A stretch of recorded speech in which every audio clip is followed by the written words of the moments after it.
all the cool kids go. Okay. It's like right under the roadway there. It's on the south side, outside. Sure. Yeah. You know, it's Beautiful outside. this time of year. Yeah, it's beautiful for interns. None of the interns came in today. They all called in dead. So Cy's been killing it. We got to say thank you to Cy Benson for driving it in the control room today, keeping us pieced together here. And it's a really interesting day here with the politics of Washington. Balance of power is going to be on fire today. Oh my! I don't know how. I don't know how do they put it together. I think they just kind of 5 of noon. They say, okay, this is how we're going. And we'll have to see on that. Right now, we're up 59 points on the Standard & Poor's futures. Dow futures up 393. Those levels, 6,004 on futures, not cash market, on SPX. 42,700 on the Dow. Really, really quite extraordinary. We're on YouTube. Subscribe to Bloomberg Podcast, and thank you for that. Bloomberg Surveillance.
Hello, this is Dr. Paul Cottrell, and we are live streaming on Rumble, on my website, the-studio-reykjavik.com, and on YouTube.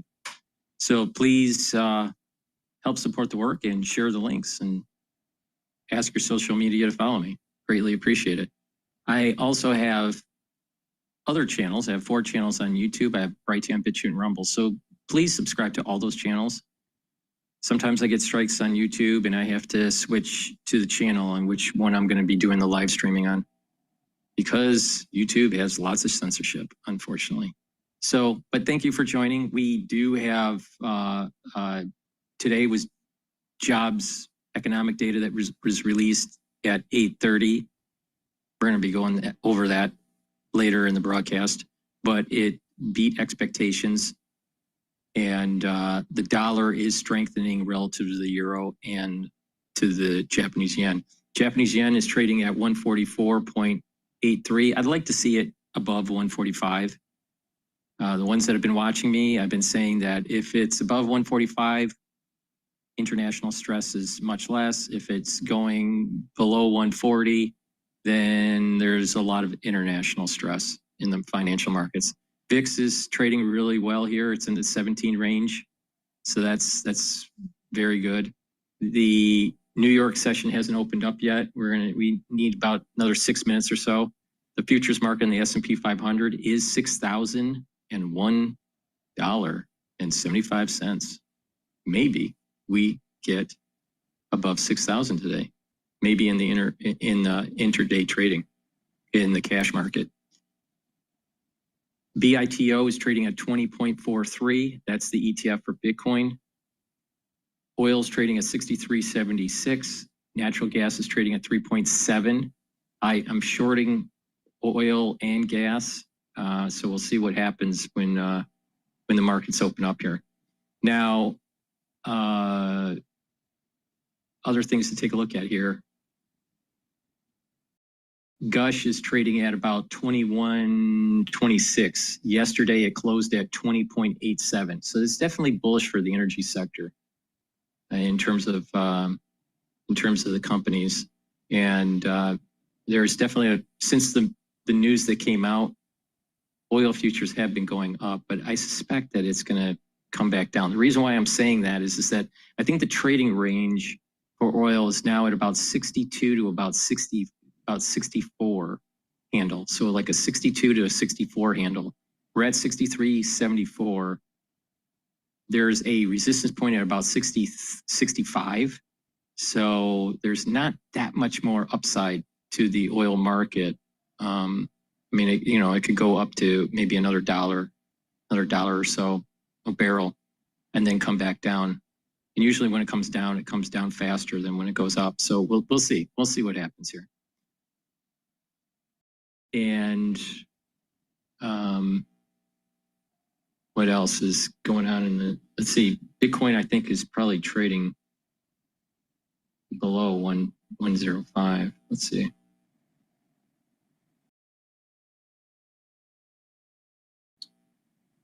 Bitcoin's trading at 103.9.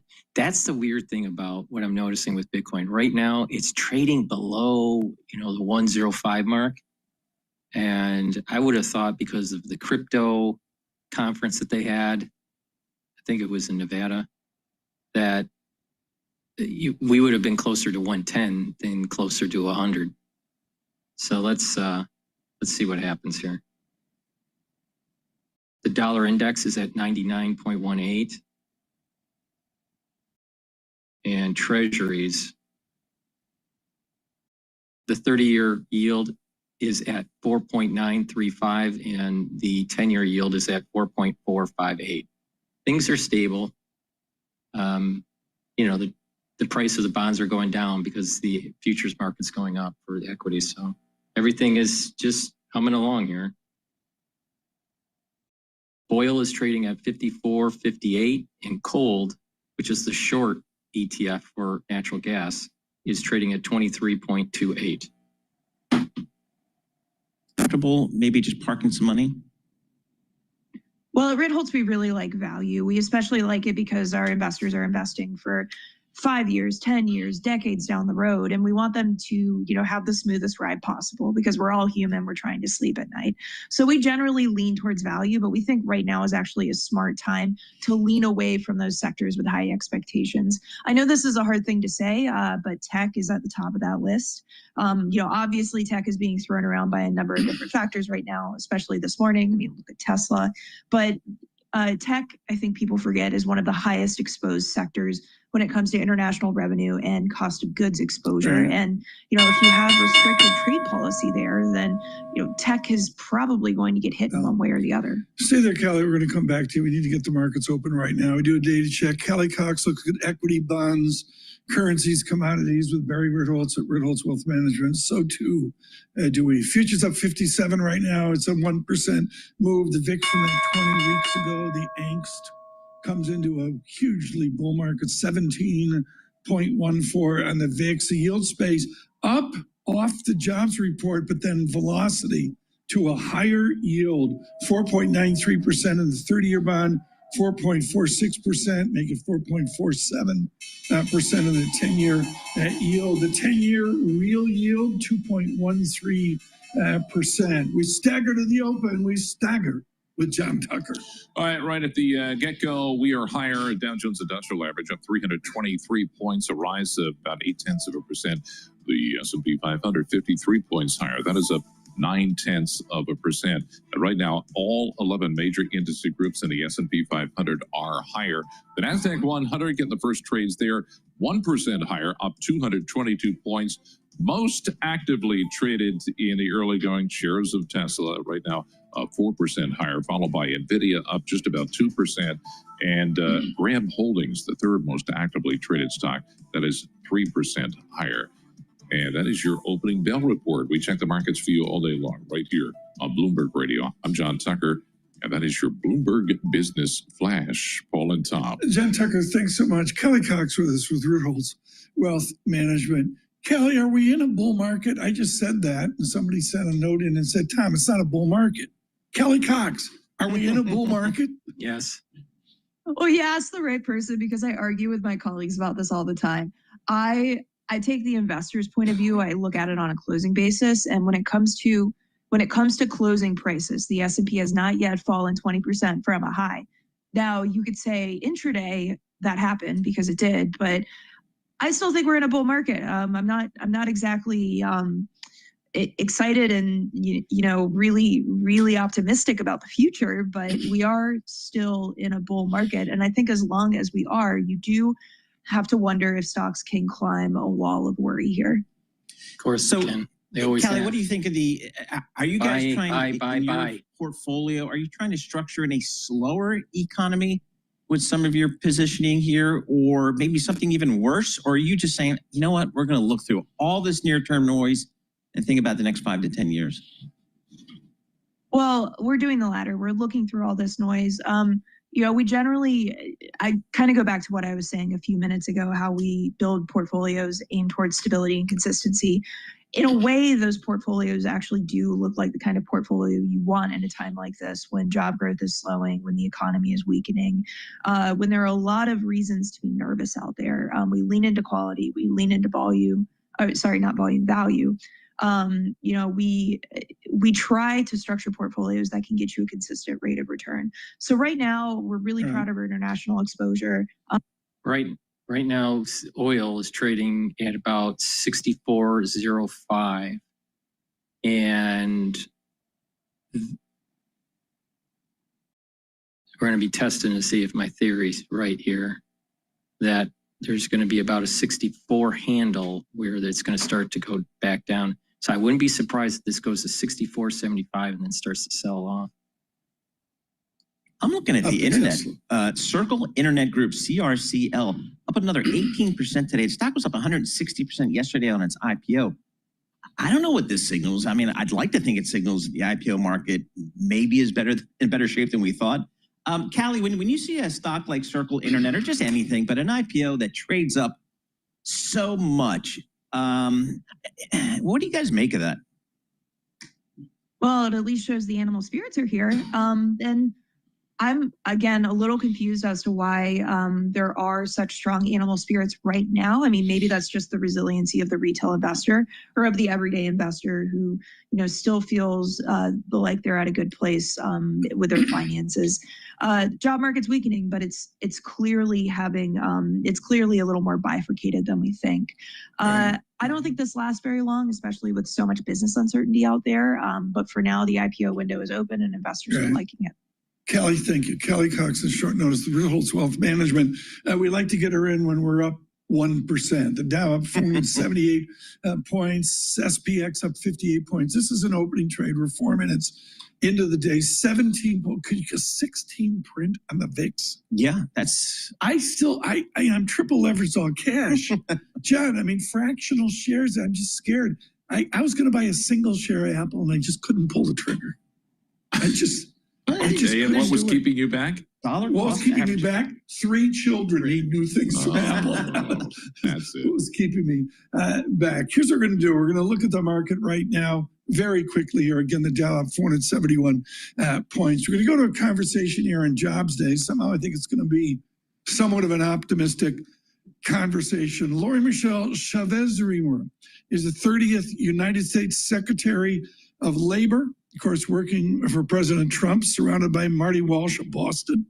Julie Su is acting Secretary of Labor for President Biden, and she's from Oregon, and it's just a whole different feel. I mean, I sort of like this. I mean, usually cabinet people are from 3 zip codes in New York, Boston, Washington, wherever, and it's a whole different feeling out there, representing Hispanics in the West. Of course, she was elected to the Congress from Oregon, and she is. The nomination was placed in, and the only, she's our secretary. Cal State Fresno. Cal Again, State another Fresno, product of those great California schools. Unbelievable. Well said. And what's so important, there's a whole Teamsters dynamic. We interviewed them a while back, and just, it's a really interesting Secretary of Labor here in conversation on this Jobs Day. Let us listen to Lori Chavez de Remer. Chavez de Remer. Thank you so much, Secretary, for joining us as we are on the heels of this May report where the U.S. added 139,000 jobs, beating estimates. But I would love to start with the decline in the size of the labor force, down 626,000, largest drop since 2023. Is this because the administration has shut down immigration? Well, thank you, Anne Marie, for having me. We are excited, 139,000 new jobs, and that President Trump, with his dedication and his leadership, really has beat expectations for the 3rd month in a row. Our goal is to grow this economy and grow this workforce. And the president has done a wonderful job in accessing companies to invest in the workforce, and we're seeing it across the country. So while jobs are continuing to grow, and we might see a decrease at the federal level, which is another great thing that we've seen 22,000 jobs leave the federal public workforce, and we're seeing it at the local level. So there's a lot to look forward to. There's a lot that we're excited about, and we couldn't be more excited for this economy in this 3rd month in a row of a growing jobs report. What do you think is behind, though, the drop in the size of the labor force? Well, what we want is to grow that labor force. We're seeing increases in construction jobs. We're seeing increases in transportation and in healthcare. While the manufacturing sector is holding steady, what we're excited about is the focus that the president has on the skilled workforce. Again, my part of this equation is to grow that workforce. And as we transition through this process of onshoring, and the president has done a wonderful job in negotiating some of these tariff talks, tens of trillions of dollars are being invested. This workforce is going to continue to grow. The unemployment rate remains steady. A lot of economists will point to the fact that potentially it's for the wrong reasons, not because jobs are plentiful, but because workers are dropping out. Are you concerned that too many workers are dropping out, especially in some of these areas that are mostly filled with immigrants? Well, certainly what we have seen in the last few months is that native-born Americans are the ones where the job growth is happening. That's exciting for the American people. We want to make sure that we're protecting the American worker first, and we want that labor participation rate to go up. I will tell you, unemployment is holding steady. That is a good thing for the American economy. We'll continue to focus on that.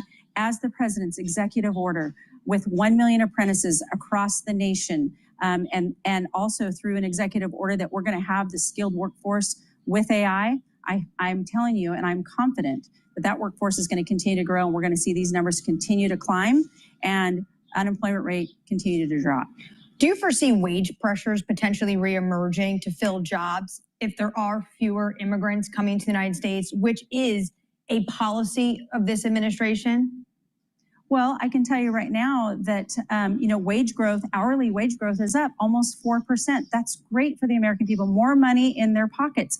And with this one big, beautiful bill that the president is focused on, we are going to see no tax on tips, no tax on overtime. Do you know what that does for a family of 4 who possibly can put more money in their pocket? I can tell you this, one big, beautiful bill equals one big, beautiful workforce. That's what I'm focused on, and I'm going to continue to work hard, get around this country, and deliver for the American people what the president promised them that he would do. I guess my question, though, is if we have wage pressures reemerging, is there potentially a cycle where we can see higher inflation, makes it harder for things like the Federal Reserve to step in and potentially cut interest rates? Well, certainly the president, again, is laser focused on growing the workforce. We're seeing unemployment hold steady. It's been holding steady for, really running between 4.0 and 4.2% over the last year. That's exciting for the American people. We are not seeing unemployment. S&P 500 is trading at 6,008. VIX is trading at 17.04.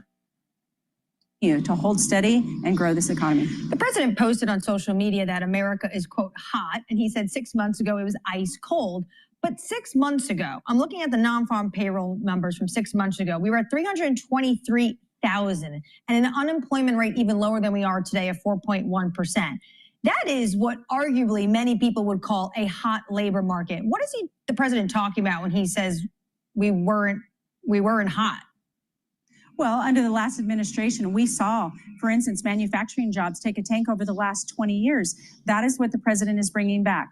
Hardworking, blue-collar Americans, where he's bringing labor and business together to grow the economy for the everyday average American. That's where the change in the focus has been. And so the labor market is growing steady, and he's correct. It is hot.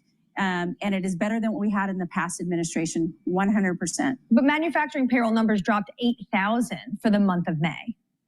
But compared to the Biden administration, they've grown. They have continued to hold steady. That is the difference when he stays laser focused on the American people and the American worker. I'm telling you, as I go around this country and I visit, the excitement in the labor force and in the participation rate, we're seeing that increase. Students, young people, they're excited to get back into the labor market. So it's going to take some time.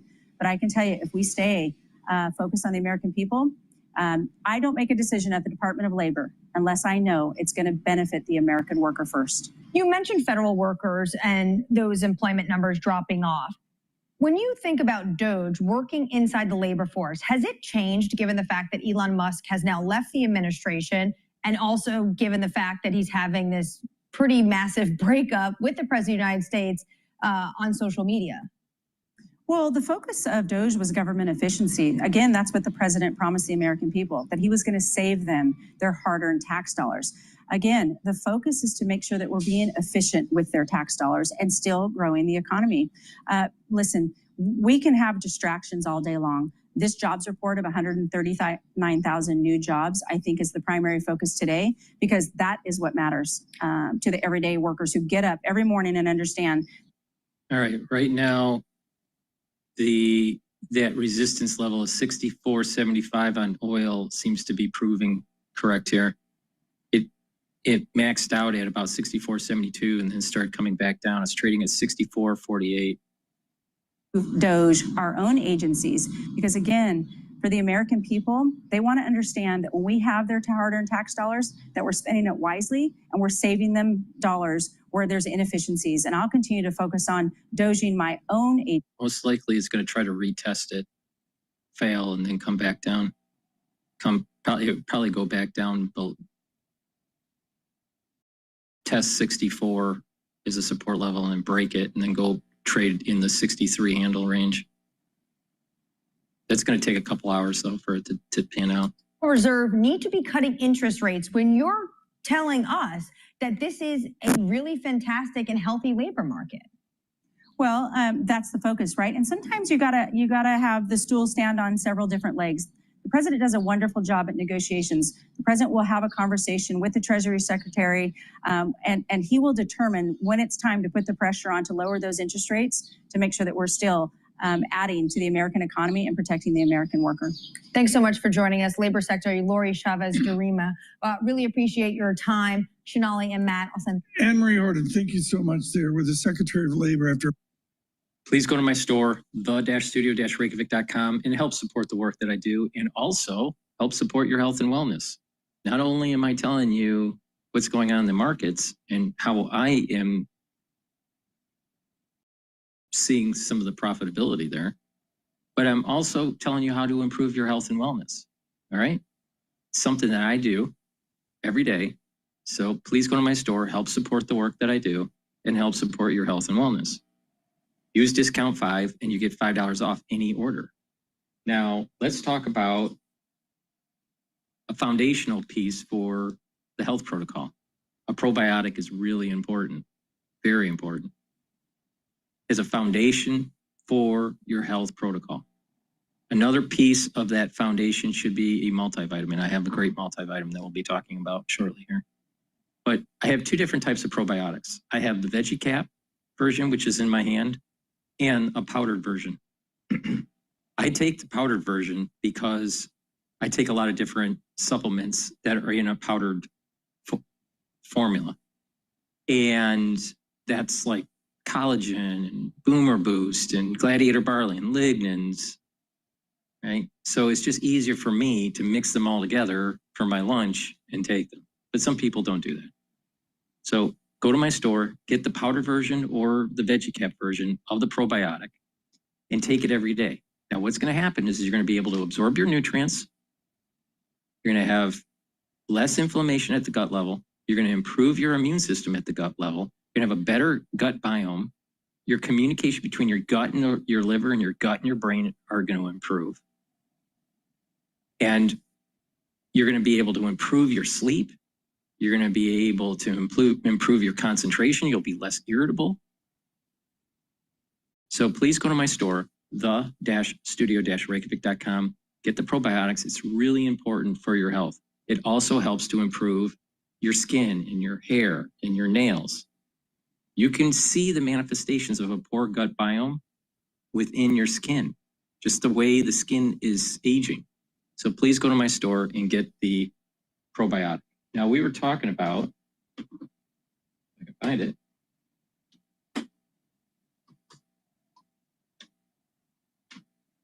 A multivitamin as another part of the foundation. The multivitamin is an easy digest multivitamin on my store. Take it every day. And it has the vitamins as to be the cofactors that you need for proper enzymatic activity. Now, your enzymes have a certain three-dimensional shape because it's a protein. An enzyme is a protein. And it will have a certain function. It needs cofactors to change its three-dimensional conformation for it to perform better. That's the reason why you need the multivitamins. So please go to my store, get this multivitamin. It's easy to digest. It's the cofactors you need for enzymatic activity. And that's a great foundation to build off of. And you just add different supplements on my store and customize based on what you want to do. All right.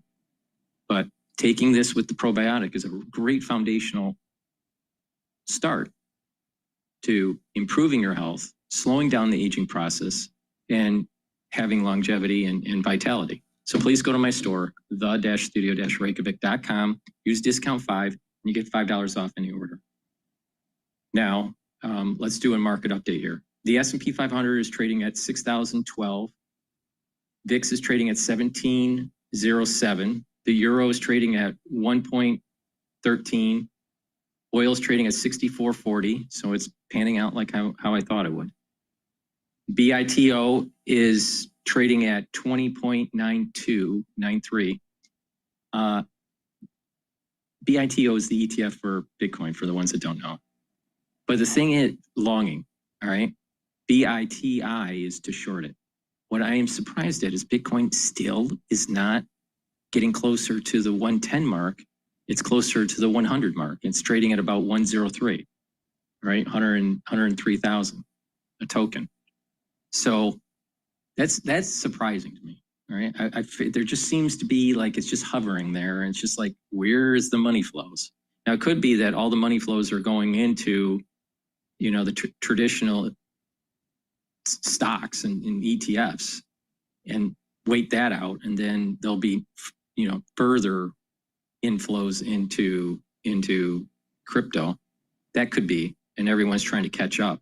Because think about it, about 7 weeks ago, when we had the major market sell-off and the S&P 500 was trading at 4,830, people were like, get out of the market and, get out of treasuries, get out of dollar, and, everything's going to go to hell, and, go to gold or go to Europe or whatever.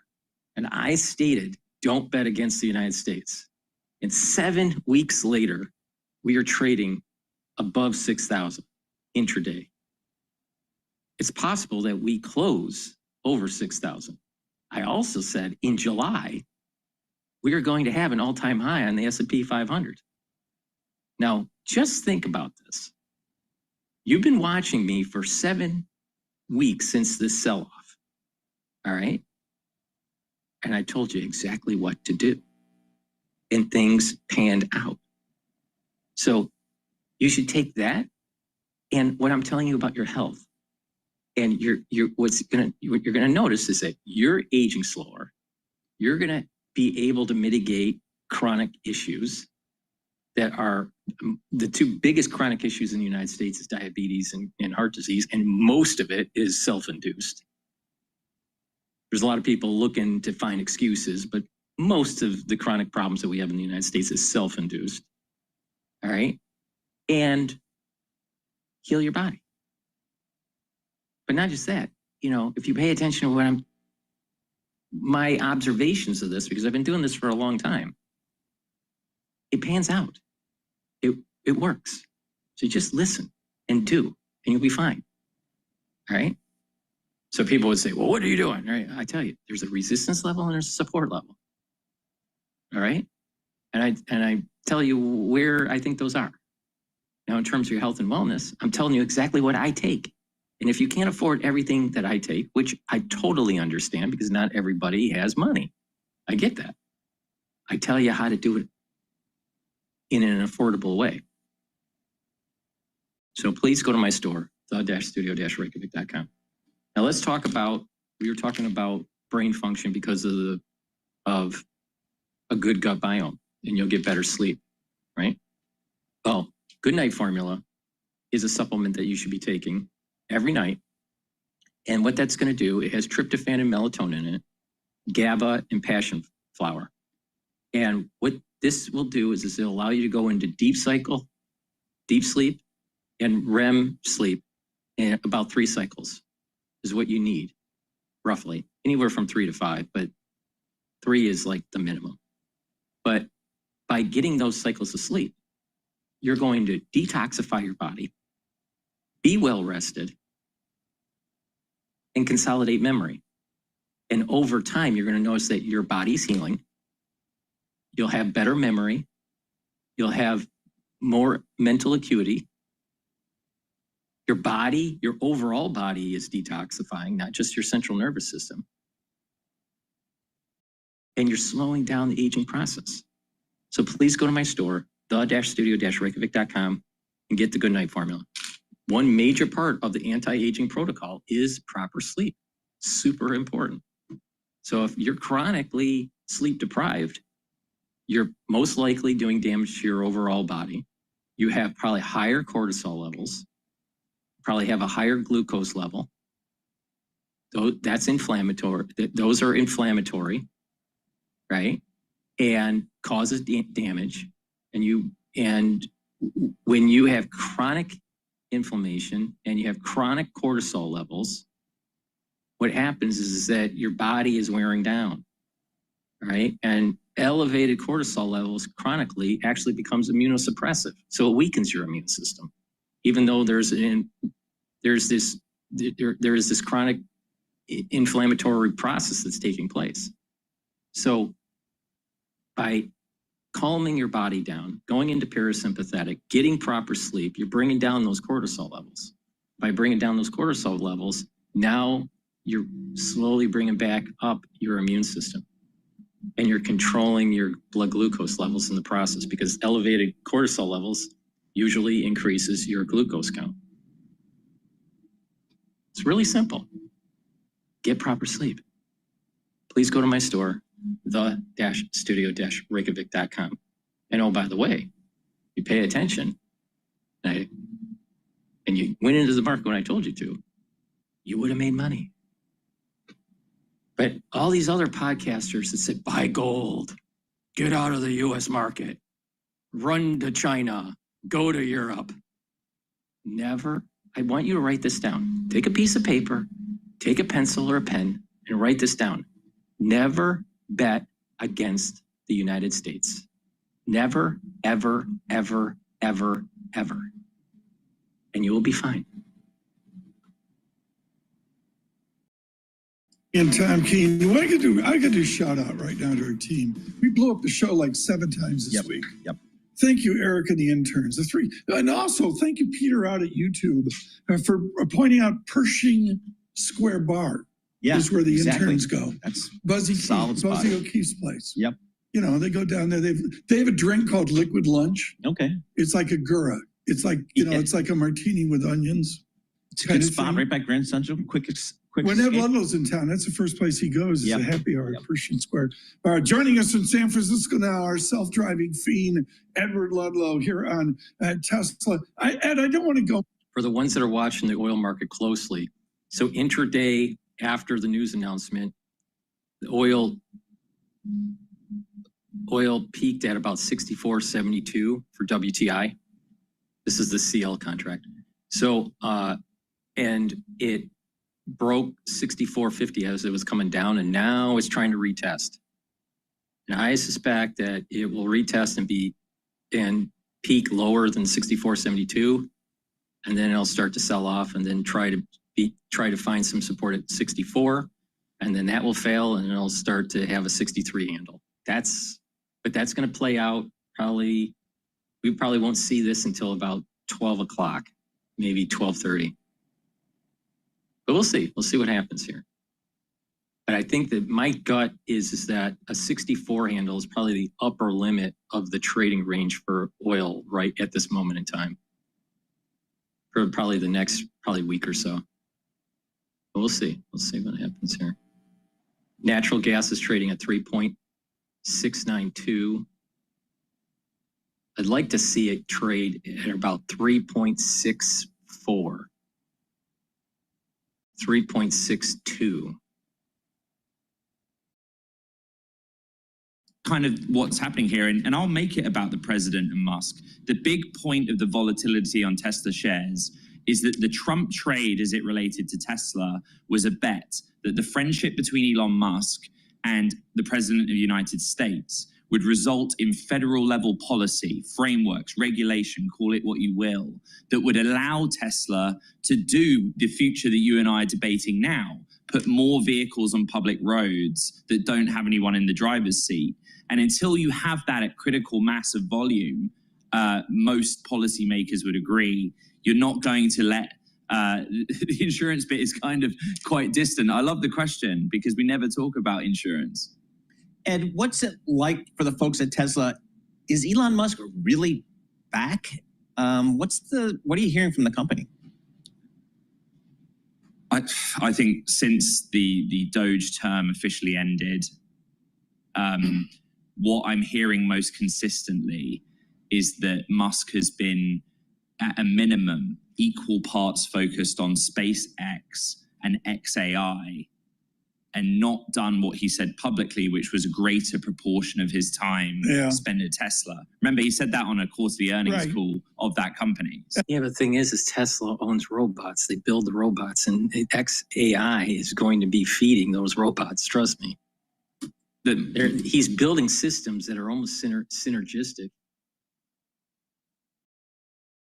His top priority is artificial intelligence. Mm-hmm. And right now, XAI is the horse in his paddock that he... Right, and the artificial intelligence is going to help with automation of these robots, especially on the assembly line. AI is also going to be important for self-driving vehicles. AI and this robotic technology he's designing is going to be important for planetary exploration. They're all interrelated. And then communication, you need communication. I mean, I'll tell you, Starlink could open up and be a major competitor to AT&T and T-Mobile. The Dow up 531 points. We move on through the morning.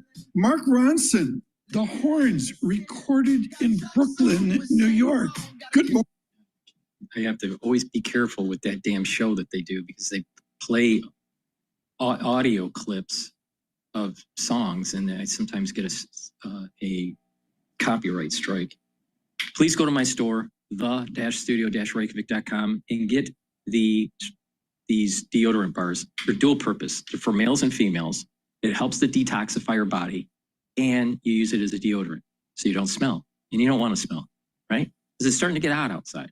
I think it's around, what's the temperature? Right now it's like 78 degrees. Almost, it's going to be in the 80s today in New York. So you don't want to smell, right? So use these deodorants, but it's going to help to detoxify your body. Why? Because it has essential oils from the Himalayas. It's all natural. It doesn't have any aluminum. Sometimes I get static. It drives me nuts. All right. So it has essential oils from the Himalayas, no aluminum, no baking soda. And by detoxifying your body on a regular basis, you're going to help your endocrine system. And you smell good. All right. So please go to my store, the-studio-reykjavik.com. I have two varieties here: citrus and peppermint, lavender, and tea tree. These are made by Rainbow Herbals. I've partnered up with Rainbow Herbals, and we've developed these deodorants that are dual purpose. Use it as a deodorant every day, and it helps to detoxify your body, and it's all natural, made from essential oils from the Himalayas. Please go to my store, the-studio-reykjavik.com. Get a couple bars for your household. Use it every day. It's for males and females. It's a great product.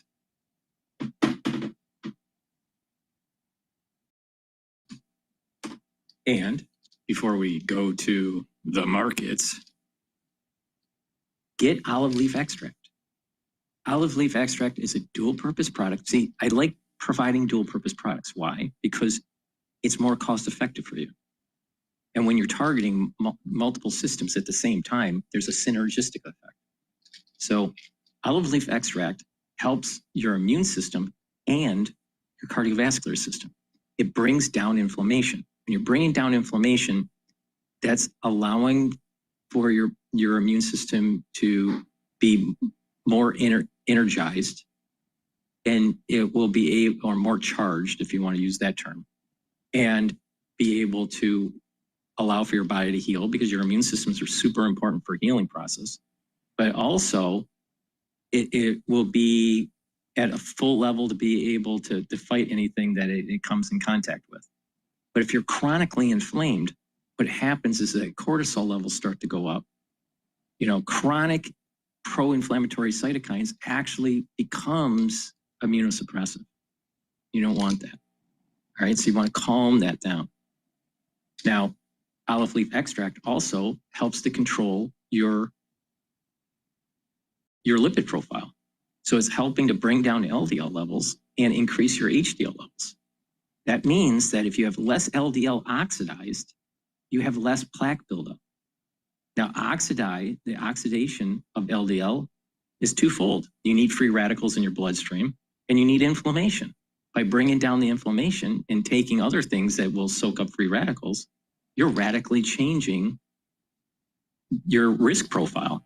You're bringing down your risk profile and developing further plaque. So please go to my store, the-studio-reykjavik.com. Get the olive leaf extract. It brings down inflammation and helps your lipid profile. So that helps your immune system and your cardiovascular system. Super important. All right. S&P 500 is now trading at 6,006. So we're up for the day right now at 67 points on the S&P 500. And oil is trading at 64.41. Intraday peak was at 64.72. Natural gas is trading at 3.68. And like I said, I'd love to see a natural gas at 3.5, but I don't think we'll get there today. But I'd like to see a 3.62. Right now it's at 3.684. After a 5-12 season, a lot of Steelers fans don't think Rodgers is the answer at QB. Oh, no. I just can't believe they put money into that guy. He's kind of old. Like, we know that we're in a rebuilding phase. We should be getting someone that is younger, that we can work with. Other fans approve. It's about time. It's about time. As fate would have it, the Steelers open their season against the Jets September 7th. Michael Wallace, CBS News. Japan's latest attempt to conquer the commercial rush to the moon was a bust. Tokyo's iSpace says its lunar landing crashed after flight controllers say they lost communication. It happened less than 2 minutes before it was supposed to touch down. Deborah Rodriguez, CBS News.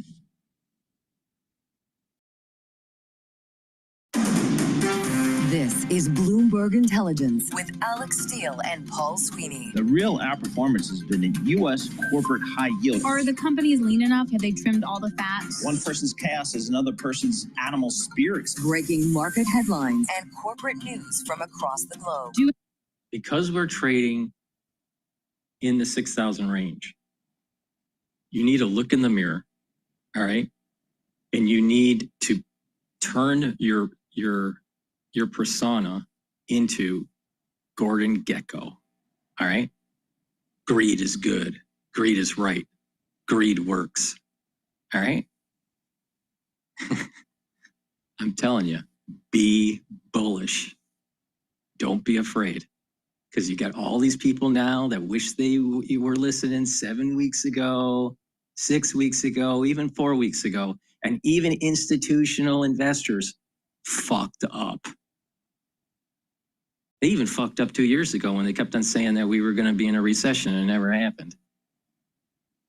And then you have the economists that said the sky's falling. All of them were Chicken Little. I couldn't tell the difference between Stiglitz and Alex Jones. Everyone was saying the same thing. The sky's falling, my God. Dr. Paul Cottrell said, buy in. Don't worry. Everything's going to be fine. Just stay patient. Guess what? That's exactly what happened. So Alex Jones was wrong. Rogoff was wrong. Stiglitz was wrong. All these famous economists out there. Wrong. Even Bernini. Wrong. They're all wrong.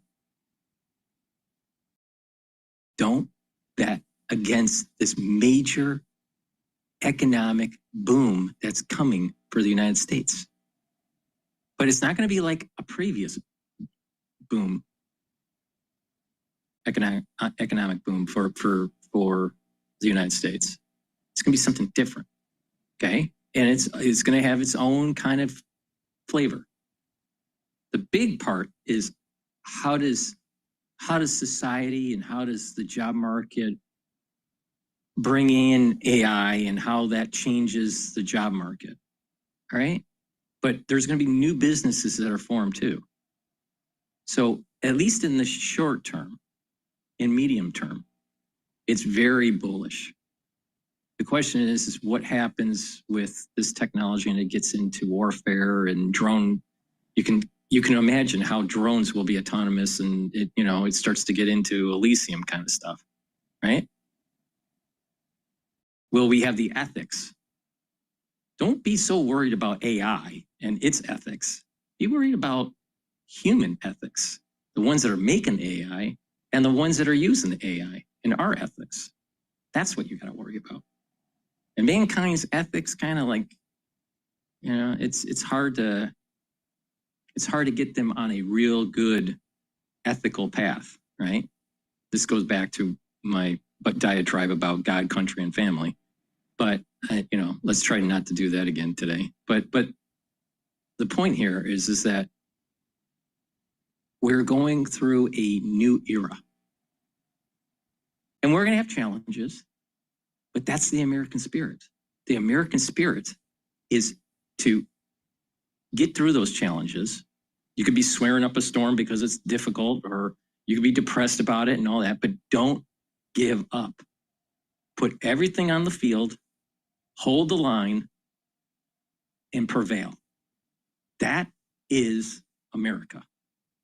Don't bet against America.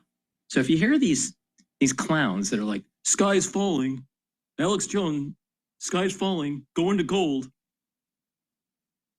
Really?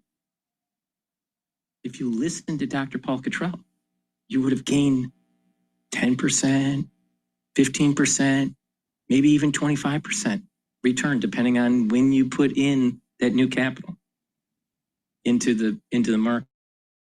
Now, you can do whatever you want. Most people are fearful. They watch it. They go, yeah, that guy's right. But you didn't do anything. See, you make the money when you walk into the burning building. You don't make the money when you're running away from the burning building. All right? It's that simple. You got to be counterintuitive. You got to think opposite. You got to think about the negative space, not the positive space.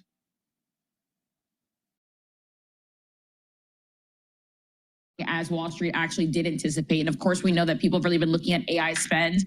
And of course, Broadcom did miss some of the loftiest of expectations here. And this is a company that, of course, supplies chips to firms like Alphabet, Apple. So this is something that's really in focus here today as people are really just kind of parsing what's going on in the AI space right now. To that point, though, you can make an argument that Broadcom was very well owned going into this. So how much of it was real disappointment versus just expectations so high? You were just so owned. You got to diversify. That's really question mark two. All right, let's wrap it up with Circle Internet Group. Yeah, so of course, this is an IPO that happened yesterday, and we're seeing shares that are up as much as 25% today. They're climbing for double digits, but this is after yesterday on the opening day, we saw shares that surged 168%. So we're seeing this stock that's really on a tear right now, and we're seeing that the issuer more than tripled from its IPO price here, and this is one of the largest first-day pops that we've seen for any U.S. IPO that's raised more than $100 million since Sono Group actually came out in 2021, and that was actually a solar tech company that focuses on commercial vehicles. So really interesting results here. Yeah, this is a real company, real revenue, real EBITDA, real free cash flow, real earnings. So the market, hopefully this will open the gates a little bit on the IPO market. Norma Linda, thank you so much for joining us. Cross equities reporter for Bloomberg News, Norma Linda. Let's get to this jobs number. I mean, better than expected, as John pointed out. Again, weaker from last period. Let's see what the world of the economists are thinking about this stuff. Steve Blitz, chief U.S. economist at TS Lombard. Hey, Steve, what was your takeaway from kind of the various parts of this jobs report today? Yeah, I actually find the market reaction a bit perplexing because when you look at a lot of the pieces inside of it, it really shows a weakening job market. Strengthening one, right? All the job gains really were in restaurants and healthcare services. The rest of it was, added up to pretty much of a flat number. A good part of the decline was in employment. Look at the household survey was in the 16 to 24-year-olds. So people who are parents who are fretting about their children not being able to find jobs. They're right. It is a bad market for them. But when I look at a lot of the different things, the diffusion index and stuff like that, I see a number that reflects a lot of what ADP was saying, even though obviously ADP is typical. It's very off from the actual number. But it's a weakening trend, especially against the backdrop of the Beige report. Right. Then you have President Trump saying basically to Fed Chair Jay Powell on social media saying the Fed's got to go for a full percentage point rocket fuel. Is this an economy that needs 100 basis point worth of cuts and rocket fuel? Well, first of all, a real estate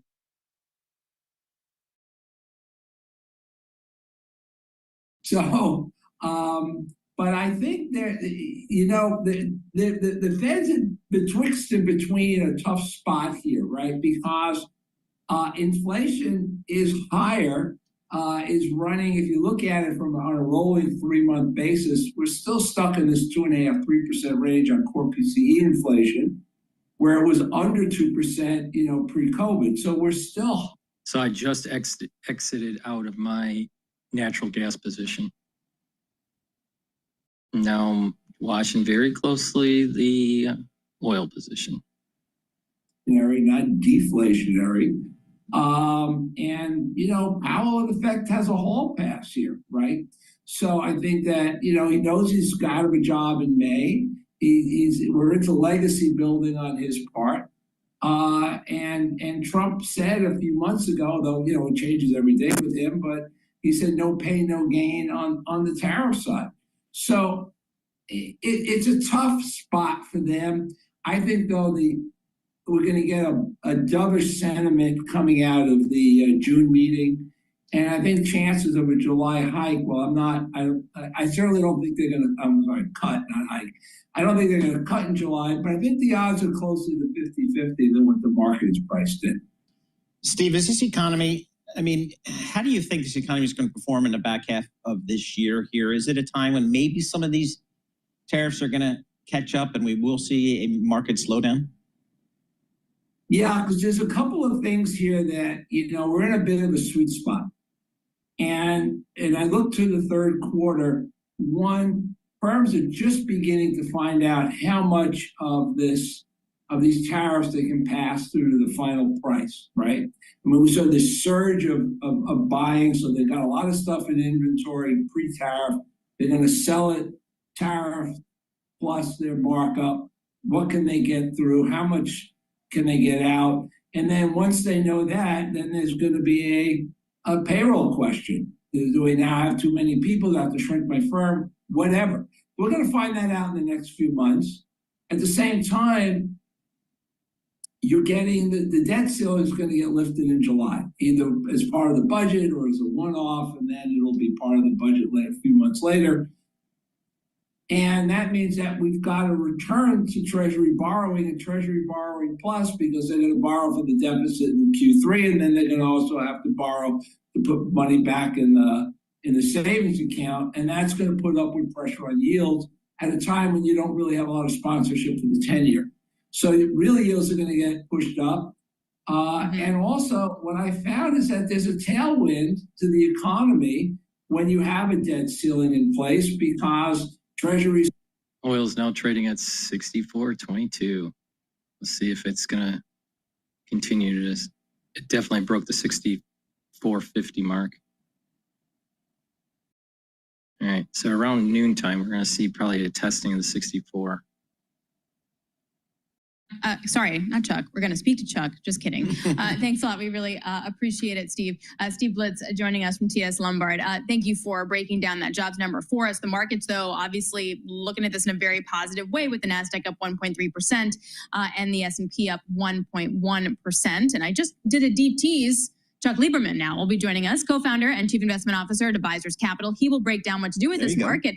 I mean, if we close at these levels, we are now in quote unquote a bull market. Bull bear, like, does that mean anything for us? I don't know, but that's going to. And all of those institutional investors that said to go to China or go to Europe, wrong. Everyone said that the dislocation with the treasury market relative to the equity market was, a long-term issue. Wrong. The dollar was going to, radically weaken.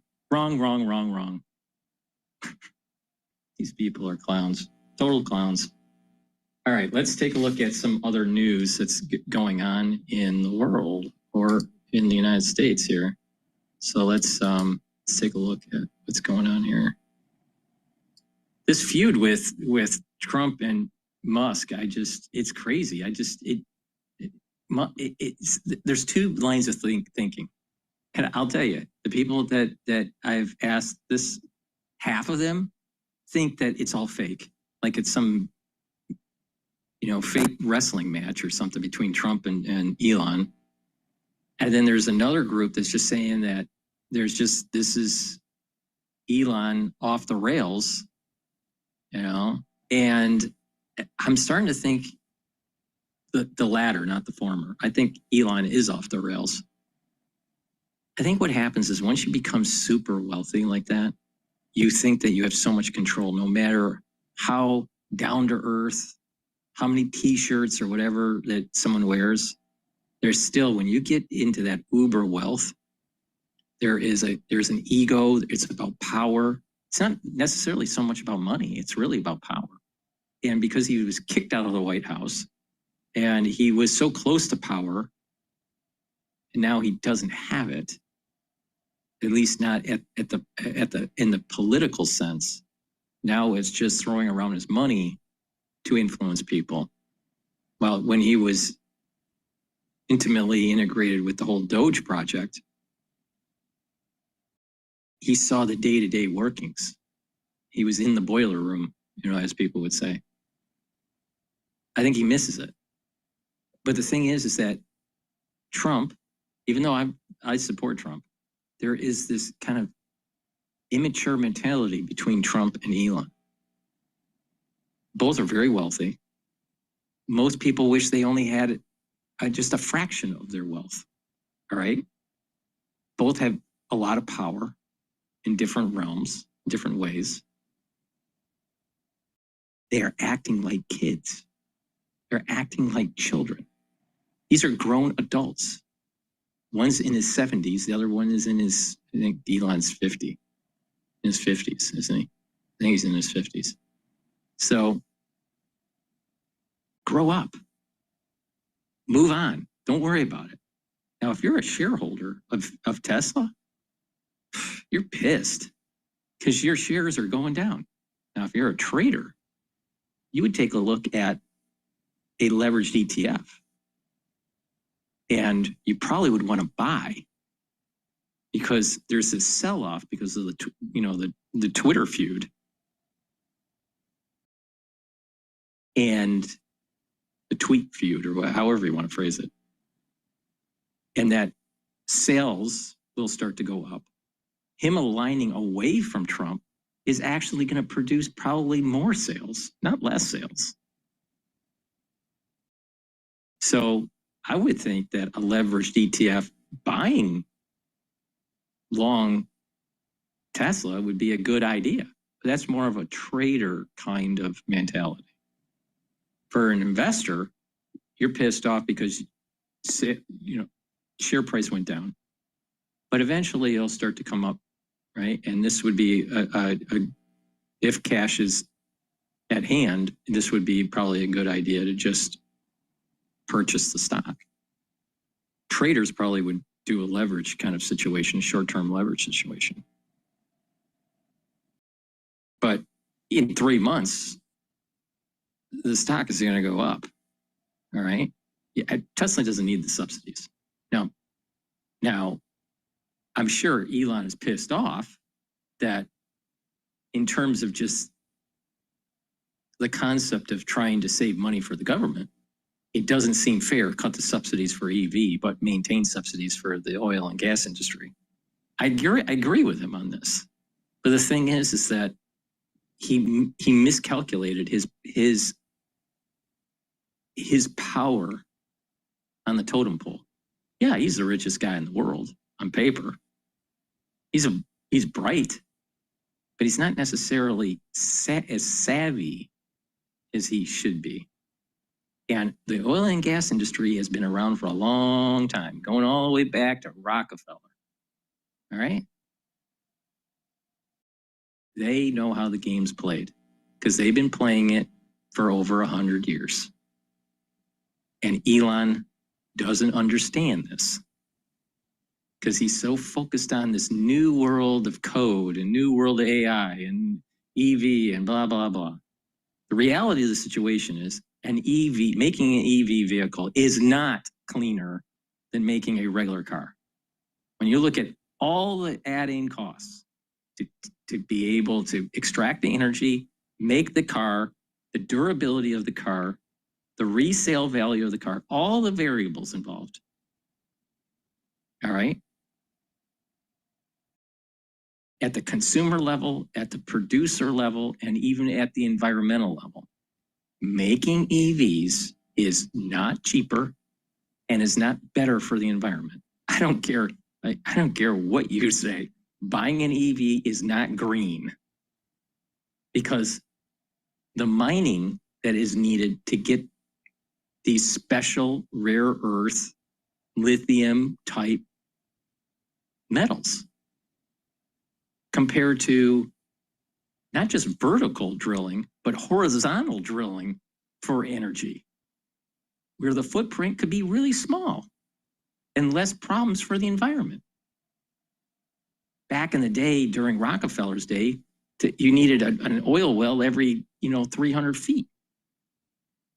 You don't need that anymore. You can use one oil well, and you can go horizontal drilling, not just vertical.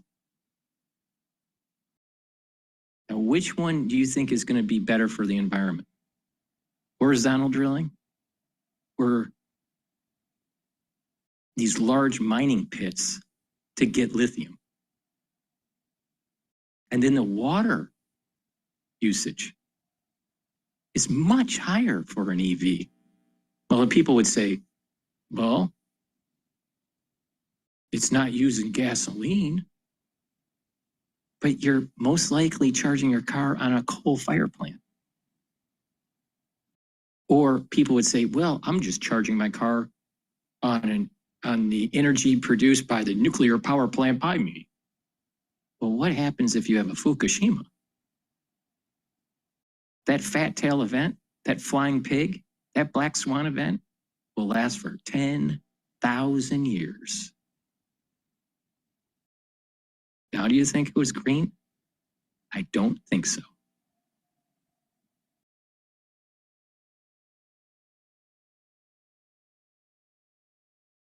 That's good context, Chuck. So based on that, if we were looking at a portfolio allocation, whether just in equities or if you want to wrap in, say, what a bond and alternative assets would look like, what's the best one right now? Well, I still lean towards the stock market. I think you have to look beneath the surface there because of the Mag 7 and the top 10 PE multiple stocks. When you do that, the rest of the market is pretty cheap. And I think that's why there's this underlying bubbling up of demand for stocks.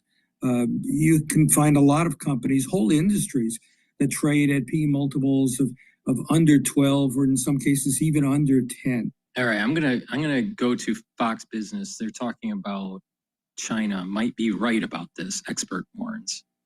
This was published about an hour ago, so let's just listen in. I have no idea what they're gonna say. Don't you like this off-the-cuff broadcasting? Holding their anticipated call yesterday, President Trump called it a positive one, saying that the focus was on trade in rare earth minerals. Here's the president. Watch. The agreement was we're going to have Scott and Howard and Jameson will be going and meeting with their top people and continue it forward. But I think we're in very good shape with China and the trade deal. We have a deal with China, as you know, but we were straightening out some of the points having to do mostly with rare earth, magnets and some other things. So I would say we have a deal and we're going to just make sure that everybody understands what the deal is. He invited me to China and I invited him here. We both accepted. So I'll be going there with the First Lady at a certain point, and he'll be coming here hopefully with the First Lady of China. A new Treasury report from yesterday shows the U.S. did not label China as a currency manipulator. Joining me now is Gatestone Institute Senior Fellow Gordon Chang. Gordon, great to see you. Thank you so much for being here. I want to get your take. I mean, the list is so long, as we both know, Gordon, of the ways that China undermines the United States. Am I naive? And you know, maybe I am. Am I naive to be disappointed that President Trump did not, as far as I know, push Xi Jinping on the constant undermining? She's not naive. Maria Bartiromo is not naive, but she has an annoying, high-pitched voice that's like so New York, right? Especially, a very opinionated woman, high-pitched noise from New York. But she's not naive. All right, let's continue. I'd really like to actually read the new book from Gordon Chang. But I believe the library doesn't have it yet, the last time I looked. Of Americans and the constant efforts to kill American citizens? Well, you're in very good company because almost everybody thought that there would be a trade agreement and that the Chinese would enforce it, but clearly they haven't. And President Trump needs to say that clearly. He needs to say, we had a deal. The Chinese agreed to lift the export ban on rare earths. They have failed to do so. And President Trump needs to then say, I'm imposing costs on China. Now, going to China is something that Beijing wants. from Beijing's point of view, that is the American president submitting to the Grand Celestial Court. And this is not going to help matters at all. So we need to be very clear about this. And I think that essentially the markets, they may not like what we need to do, but eventually we're going to need to do it because the Chinese right now believe that they do not have to comply with their May 12th agreement. Yeah, but I'm not even just talking about trade. I mean, I'm talking about the smuggling of a deadly fungal. I'm talking about the flow of fentanyl, COVID cover-up. I'm talking about the constant, consistent efforts to kill American citizens. I'm going to go over that whole issue with the fungi in a different show. I'll probably do that recording on probably Saturday night or Sunday morning. So stay tuned on that. By the Communist Party of China. The detention hearing for one of the suspected Chinese bioterrorists accused of smuggling that dangerous pathogen into the United States was postponed until next week. The Michigan University researcher. All right. We all know about what happened there, but because of the censorship with YouTube, I got to be very careful on how I cover this. So I am going to have to switch to a new video. Sorry, guys, but that's the way YouTube is. Just so you know, I had, 2 channels nuked during the crisis, all right? And unfortunately, it's hard to accrete new followers, especially if you have censorship of reach on YouTube. So that's the reason why I ask you to please make sure that you subscribe to all my channels. I have 4 channels on YouTube, Brighteon, Bitchute, and Rumble. Make sure you subscribe to all of them and ask for your social media to follow me because I do have some really important things to say, but YouTube doesn't like me saying them. So I got to be careful on how I say it and in what context and venue I say it in. So stay tuned for Saturday or Sunday. All right, let's listen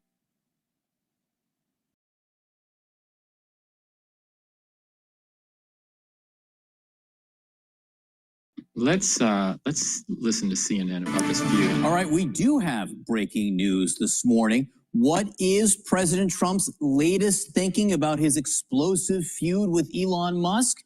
Well, joining us now, someone who just got off the phone with the president. CNN chief political correspondent Dana Bash joins us now by phone. Dana, what did he tell you? Good morning, John. Well, he said that he's, quote, well, here's exactly what he said, quote, "I'm not even thinking about Elon. He's got a problem. The poor guy's got a problem." He said he won't be speaking to him for a while, but he said he wishes Elon Musk well. It was a short conversation. He didn't seem very exercised about it. And the interesting thing is, of course, the context of this is how many people who are in both men's orbits are trying to broker a peace deal, so to speak, and trying to get them to talk because of the concern about the fallout in so many directions. I mean, the blast radius from this fallout is really, really big and very wide. But right now, he said he's not interested in that, and he's moving on. And in typical Donald Trump fashion, John, he, before I even asked the question, wanted to talk about what he wanted the storyline to be today, about the economy. He was talking about gas prices. He said he was waiting for the jobs numbers to come out, which I think is about 2 minutes from now. So as he has done his entire career, not just political, but since he was a businessman, trying to push out the narrative and push out the story that he thinks is the most advantageous for him. And he thinks that's the economy now. But of course, we did briefly talk about Elon Musk. And the headline is he says he has no plans to talk to him right now. Yeah, just to reiterate, again, because the story overnight has been a whole slew of people working to tone things down and to de-escalate. And he's telling you, I don't want to talk to him right now. And then he also threw that elbow saying that, the poor guy's got a problem. So, if Elon Musk is waking up this morning, he might read that, I imagine, as a new insult. He might. He also said, I won't be speaking to him for a while, I guess, but I wish him well. He wasn't exercised. He didn't sound angry. He sounded, I guess, more resigned to where their relationship is right now. But he obviously is very well aware of the impact that this is having.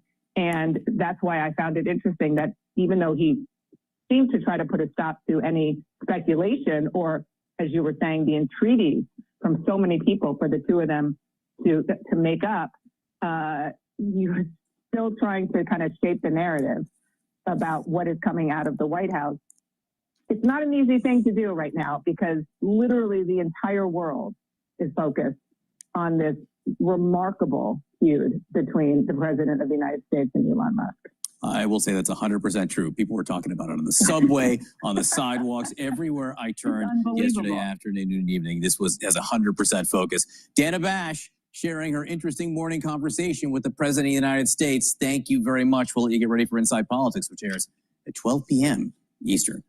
All right, with us now, Congressman John Garamendi, a Democrat from California. So, Congressman, I think you just heard the news. President Trump says of Elon Musk, he's got a problem. The poor guy's got a problem, says he has no plans to speak with him, but that he wishes him well. The last 24 hours, this fight has been explosive. I've heard some people call it catty. But what's the significance from where you sit? What does this matter to the country and to the policy that you have voted on and will be voting on again? It's extremely important. We can get caught up in the tit for tat and back and forth with a tweet here or there. But the reality is this is going to have a significant impact on a very, very crucial piece of legislation, which in my view is an absolutely horrible piece of legislation. That's the big ugly bill or the big beautiful bill, depending upon how you look at it. The reality is that legislation is seriously impacted by this fight. You get past the various personality issues involved, and Musk is pointing out that the bill has very, very serious consequences for our national debt. And I just overheard the speaker a moment ago talking about the beautiful cuts, the largest cuts ever. Well, those are... Just to interject for the ones that are home gamers, the futures market for oil is trading at 64.58. Just went up 64.60, and so it broke the 64.50 bear support level, and it came down a little bit to about 64.31, and then came back up above the 64.50. So it's retesting, and this is that double top, I think, is starting to emerge here. It's at 64.61 right now. We'll see. We'll see if it breaks. The intraday high was 64.72. 15 million people lose their health care, school lunch programs, veterans programs, programs that Americans depend upon, and international programs all being slashed and destroyed in that legislation. So this is really, really significant beyond the personalities involved. It's going to have a serious effect, and in my view, be helpful in, either killing or causing that legislation to be seriously amended. So John Garamendi, a senior Democrat, saying that Elon Musk may be helpful to you and your political desires, at least insofar as that bill goes. I want to read you something. Again, there are a lot of personalities involved here. People have been wanting to know where the vice president stands on this, because at one point, Elon Musk endorsed a tweet that said that the president should be impeached and J.D. Vance should take over. Vance tweeted, "There are many lies the corporate media tells about President Trump. One of the most glaring is that he's impulsive or short-tempered. Anyone who has seen him operate under pressure knows that's ridiculous." What do you think of that analysis from the vice president? I wouldn't expect him to say anything that would be detrimental to the president, and he didn't. The reality is that Trump changes his mind every other hour. You take a look at the tariff issues. One day it's this way, the next day it's that way. We're going to cut a deal. No, we're not going to cut a deal. But how is that any different than anybody that lives in New York? The inconsistency of policy from the president is very, very detrimental to the United States, to the economy, and really to our national security. On the subject of national security, and you are on the Armed Services Committee, President Trump yesterday had this to say about the conflict between Russia and Ukraine and where it stands right now. But sometimes you see two young children fighting like crazy. They hate each other and they're fighting in a park. And you try and pull them apart. They don't want to be pulled. Sometimes you're better off letting them fight for a while. Okay, so he said sometimes you're better off letting them fight for a while. Then overnight, Russia unleashed one of its most aggressive air attacks on Ukraine since the initial invasion. So what do you think Russia is hearing in this? Well, he's hearing that Trump is not going to push Putin, not going to push Putin to stop it. And this is the inconsistency that I was talking about a moment ago. The previous day, he was talking about millions or hundreds of thousands of people being killed, soldiers being killed, how terrible it was. And now it's a schoolyard or a fight between a bunch of kids. It's that inconsistency that is so troublesome here. The attack was not just an attack on Ukraine. It was an attack on the urban areas of Ukraine. It was an attack on the children.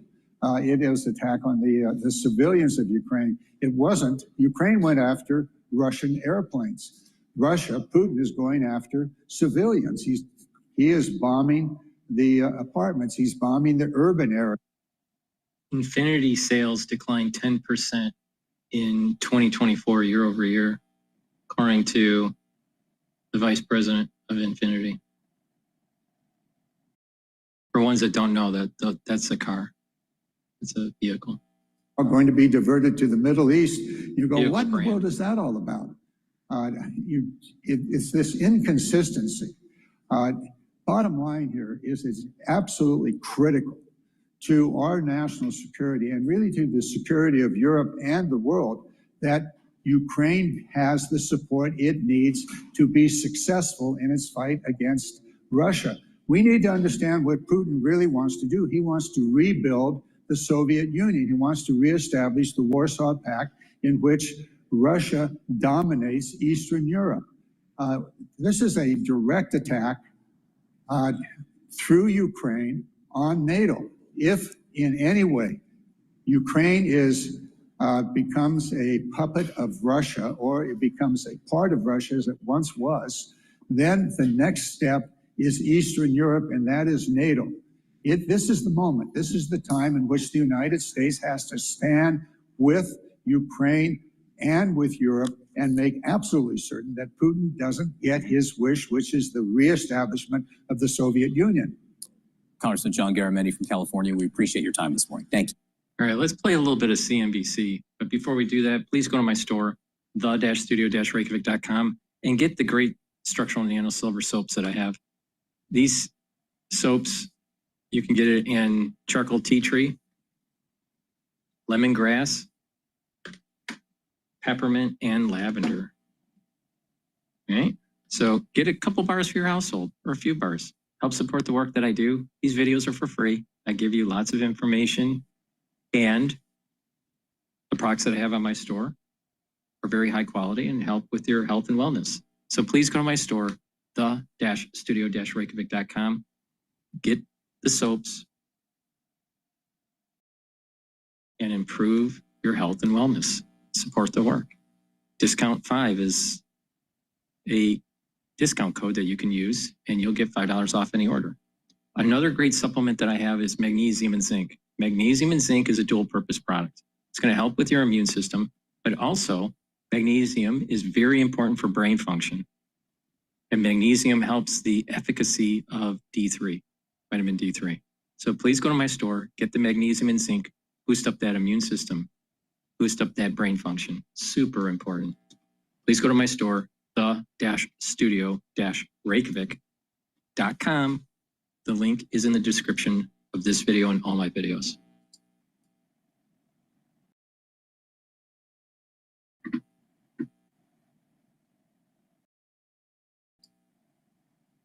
Speak this week. We're getting some fresh comments from Governor Bowman just hitting the tape. And for that, we're going to turn to our Steve Leisman. Busy morning, Steve.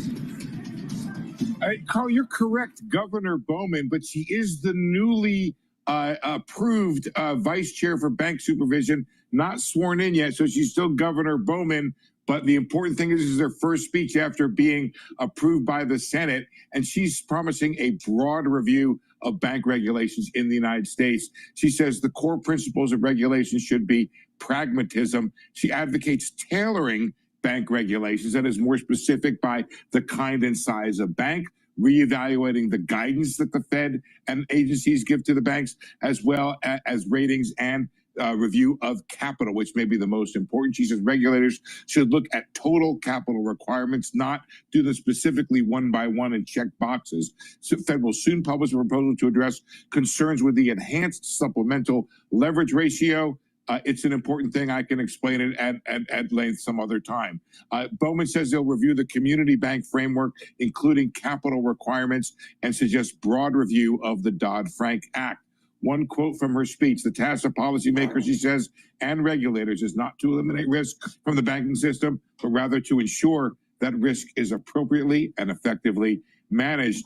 Just one thing I would add to your jobs report, guys, is just looking at all of this right now. It looks pretty much like the market still thinks the Fed cuts in September. They can take off June and July because it's in line. There's no crisis when it comes to jobs. But I agree with Sarah's take that there does look to be some, I guess, incipient weakness.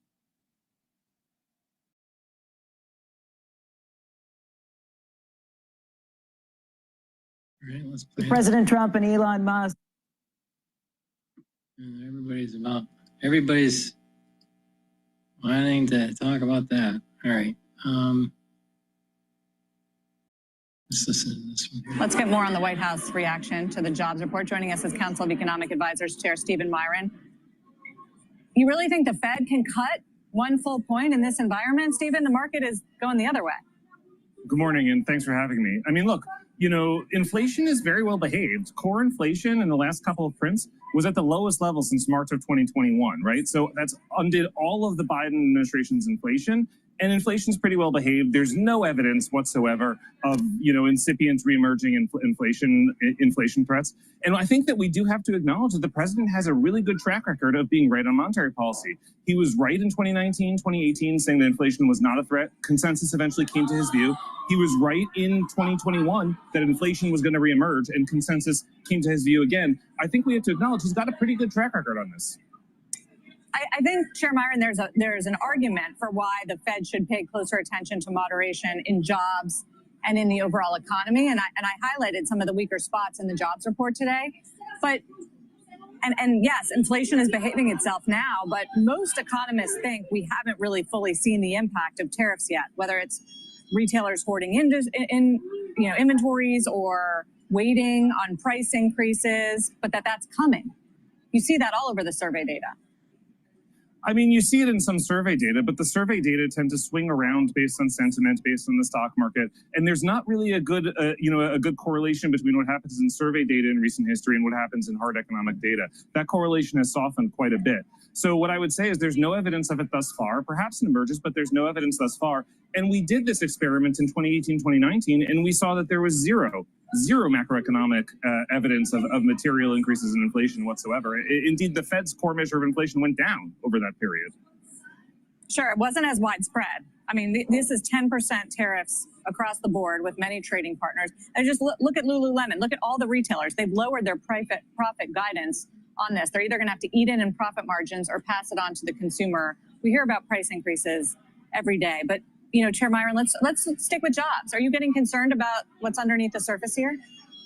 Look, you know, I think it was a strong jobs report. I heard your commentary earlier. I think it was quite stronger than that. This is the third jobs day beat in a row, right? The third time the president beat expectations in a row. He's created over 500,000 jobs since he was inaugurated, and that's while cutting the federal workforce by 50,000 jobs, thanks to efforts to trim waste, fraud, and abuse. So I think this was pretty strong, and I think if you look under the surface, there's some really promising details. So all of the job gains since the president's inauguration were native-born Americans, all of them, right? And that contrasts to the last 2 years of a mirage of a strong labor market in which 2/3 of job gains went to foreign-born workers. That was because of the surge in immigration from the Biden administration. And everyone predicted all sorts of labor market doom when the president closed the border to protect Americans, but the opposite has happened. But you can't argue that things are really, really strong and that the Fed needs to cut rates. a full point. Well, you can argue that the economy is normalizing to what it was before before COVID and before the Biden administration's reckless stimulus levels. And if the economy is normalizing, then inflation is normalized, and other things could normalize also. What else do you see in the data right now? Because it's been a little bit mixed. I mean, I agree. I think it's been more resilient than people thought, given some of the high levels of uncertainty and the sort of weaker consumer confidence numbers. But when you say normalizing, what do you expect for growth for the rest of the year? Well, so it's hard to give a very precise forecast for growth because we have yet to see exactly how the tax bill shapes up between the reconciliation process between the House and the Senate, and we have yet to see exactly how the trade deals shape up as they will, I expect, continue to be made in coming weeks. So it's hard to give a precise forecast when the policy details are still being worked out. But I think that the economy is going to be pretty darn good. The combination of tax incentives for investment that are in the One Big Beautiful Bill to create an investment boom, tax incentives for increased labor supply, deregulation, cutting red tape, energy abundance, trade renegotiation, opening foreign markets to American products. This is an incredibly powerful economic policy combination.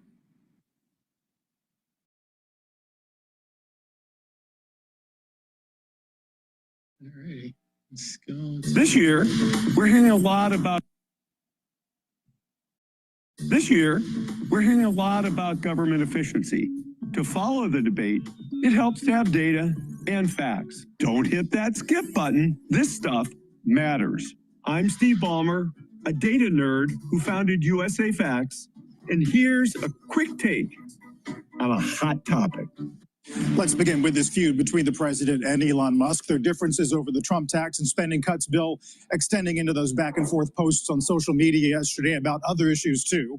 According to NBC News this morning, White House Chief of Staff Susie Wiles says there are no plans for a call today between Trump and Musk, and that refutes a report by Politico which says otherwise. ABC, John Carl, Jim, got him on the phone. Trump said he's not interested at this time in talking to Musk. Well, look, I think that we always speak in terms of cards because of the Zelensky craziness. And I don't know. I think that Musk has a lot of money, but I do think the president has the cards. David, you studied Musk. A lot of what Musk does is offer a superior product to governments worldwide. But a superior product doesn't necessarily win if you don't want it to. You can put your finger on the scale. And I think that there's too many. He's way at risk here, dealing with a president who is not necessarily, who kind of has a very close relationship with the Justice Department. And not to mention is quite vindictive when it comes to his enemies, certainly, or perceived enemies.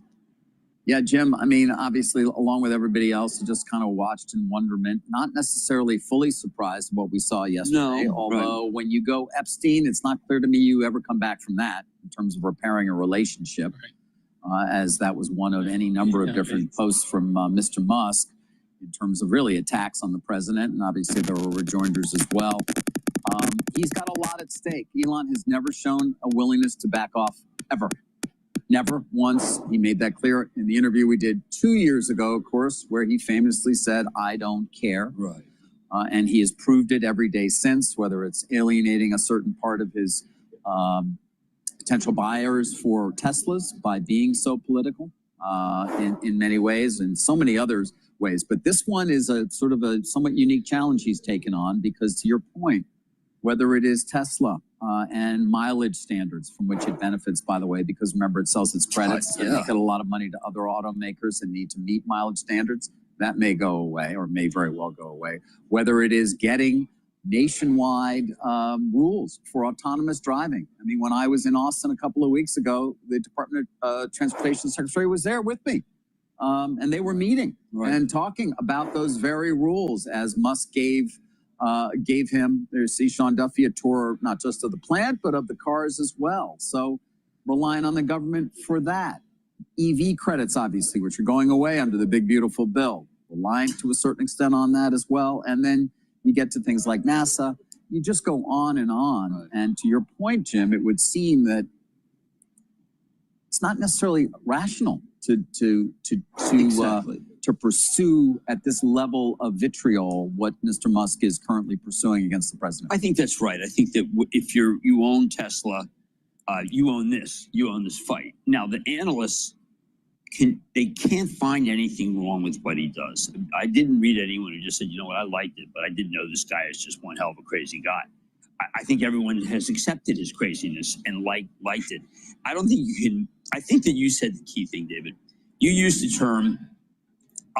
There's an executive I know that is linked with Epstein, and I don't have it to the point where it's in front of me from a Justice Department document, but I could have used it, and I said I can't. I mean, I talked to a number of people. I went to lawyers. I went to people who were involved with ethics, and they just said, "Look, Jim, I know you know it, but you can't mention." And I feel, Carl, that's the bridge too far. Everything else, it's a spat. Mentioning Epstein is to say, I'm going to take you down. I think that the problem with Elon is he's like a strap a bomb to your leg guy. I mean, I think that I don't care means in part that, okay, cancel everything. Cancel everything. I don't care. And with the idea that, what does he do? Does he just give millions to Democrats who run against Republicans? Well, I mean, the line about decommissioning Dragon was a signal, Jim, of how reliant the government is now on what some call oligarchs. You mentioned the street today. Adam Jonas does reiterate 410, but says he's prepared for the stock to give up more. By the way, Adam has an 800 bull and a 200 bear case. Right. And then Goldman does trim some delivery numbers. Right. Well, look, I think that Adam, that's a this. This is just different. This is different. This is different. And I mean, to the point Carl made, canceling Dragon, which is the main way that NASA gets access to space. Now, he did, I think, walk that back a bit later. You know, Jim, if you are, obviously Tesla is the main public way, but there are plenty of investors in SpaceX, XAI as well, talked about many times, which also includes, by the way, X, the former Twitter. If you're an investor with Musk, you knew this. Again, I go back to 2 years ago and his behavior since then in terms of at least understanding the risk you were taking that comes with all that reward because it's Elon Musk and look what he's accomplished. But do you have to take another look at it and just say, I'm saying yes. I don't know if I can own Tesla. I'm saying yes. Is he willing to really blow it all up? Well, I just think that as between Tesla and 499 other stocks, I would tell you that I can't sleep at night with this now. I mean, I can wake up in the morning and the guy can say, I've been thinking about it and I'm pulling out. And what does that mean to all these private venture people who own it? I mean, it's a one-person company. Well, Tesla is not, I mean, I don't think of it that way. Well, no, I think that people are buying him. Yeah. Well, it's the way through the public markets to get access to Musk. And obviously the promise of autonomous vehicles and the promise of robotics, which are the two areas that he is most focused on. Not on the delivery numbers that we will talk about and that can still influence the stock price on a daily basis. Well, I think again, you need the government as your partner in some way in so many of these efforts that, you know, he said again in the back and forth yesterday, well, Trump's around for 3.5 more years. I'm around for 40 plus. But 3.5 more years could take a lot of damage, Carl. Look, I'm thinking about what Biden did when he decided, look, we're going to put a pause on liquefied, on LNG. Okay, let's put a pause on a pipeline. And that ended the industry. It just ended it because there were so many projects that were canceled. Many of them have not come back. I just think that President Trump, vindictive, could say, you know what, I've decided that I don't like self-driving autos that rely on vision. I think that ones that rely on maps are better. In other words, well, LiDAR and radar, right? I mean, he could basically say, we favor the Department of Transportation favors Waymo. If your neck looks like this, you need to watch this video. When you sit at your desk or use your phone, your head protrudes forward. All right. Let's begin with this feud between. Crazy. It's crazy. All right, we're going to go to Bloomberg here. Appreciate that reporting. For our listeners in the U.S., a reminder, you can listen to us via satellite radio and Sirius. They're on a commercial break, so let's do a commercial then. please go to my store, the-studio-reykjavik.com, and get the collagen. This collagen is a multi-purpose supplement. It's going to help with your hair, your nails, your skin, but it also helps with your musculature, your joints, and your bones. Very important. Take it every day. It's a powder. Mix it with soft foods, filtered water, a smoothie, or even milk. I mix it with soft foods like hummus. But take it every day. This is a month's supply. Very important for your overall health. Do resistance training. It's going to help with joint health, musculature, and bone health. So please go to my store, the-studio-reykjavik.com, and get the collagen. Let's talk about a dual purpose stack that's going to help with your immune system and your cardiovascular system. All right. So taking turmeric will help soak up free radicals because it's an antioxidant, but it also brings down inflammation. That's important for your immune system and your cardiovascular system because less inflammation at the vascular level is going to reduce plaque formation.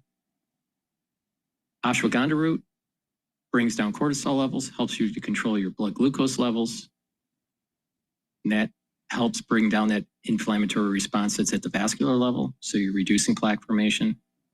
And by bringing down cortisol, you are boosting up your immune system.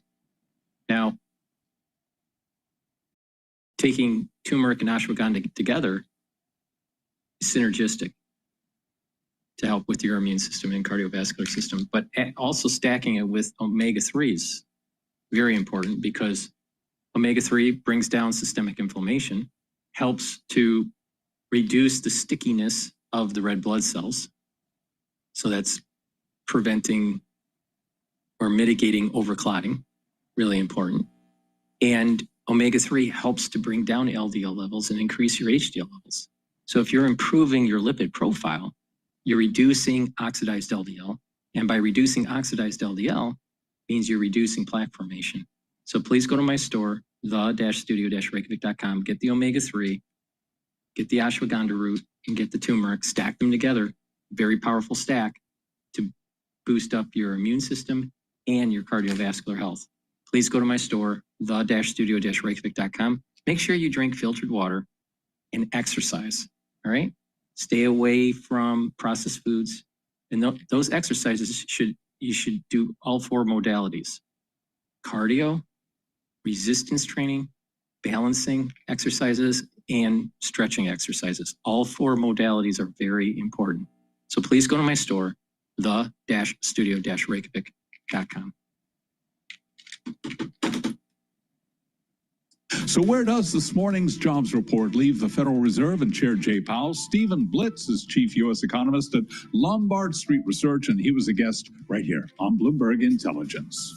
Powell, in effect, has a hall pass here, right? So I think that, he knows he's out of a job in May. We're into legacy building on his part. And Trump said a few months ago, though, it changes every day with him, but he said no pain, no gain on the tariff side. So it's a tough spot for them. Stephen Blitz of Lombard Street Research, interviewed right here on Bloomberg Intelligence. After earnings, we've got Lululemon Athletica shares. They are now plunging by 19.7% after last night's report. Shares of Broadcom, AVGO, the old Avago on the ticker there. We have got that stock down now by 2.8%. So again, recapping here, a rally underway. Jobs Friday. Stocks pushing higher. Our coverage will continue on Bloomberg Intelligence with the S&P at 6,005, up by 1.1%. I'm Charlie Pellet. That is a Bloomberg Business Flash. All right, Charlie Pellet, thank you so much. We appreciate that. Let's take a look at some of the stocks on the move today. I'm Paul Sweeney along with Alex Steele, and we're joined by Bloomberg's Red Brown Red. What are you looking at today? Yeah, just like Charlie just mentioned there, Lululemon is dropping quite aggressively right now, down around 19%. That's their worst move since 2020. And that really comes off of quite a disappointing earnings report, I guess we can call it. The mood heading into this report was actually pretty positive. I think people were looking for a reiteration of their outlook, and that's, given the kind of circumstances, quite a positive thing. But instead, they cut their full year and gave kind of disappointing quarterly outlook as well. Let's go to Petco. So usually it's like recession proof, right? Pets and investing in your face. That's Right. my thing. What did we learn from Petco's numbers? Yeah, Petco ticker is kind of a fun one. Woof. I spoiled it for you, but I just got excited. Yeah, shares also getting hit quite hard as well. The reason being is the company's kind of in the middle of a turnaround, and you would expect, like you're saying, that they would be kind of recession proof, but that doesn't seem to be playing out in the results right now, even though the company is working really hard to, fix their merchandising, get their stores looking a little bit better, cut back on the discretionary things to to your point, Alex, of like getting this into a more recession-proof type company. They are coming off of this pandemic era boom, but right now the markets at least aren't taking this in stride, but analysts are kind of impressed with the progress so far, so they're on track to expand margins for the first time in years.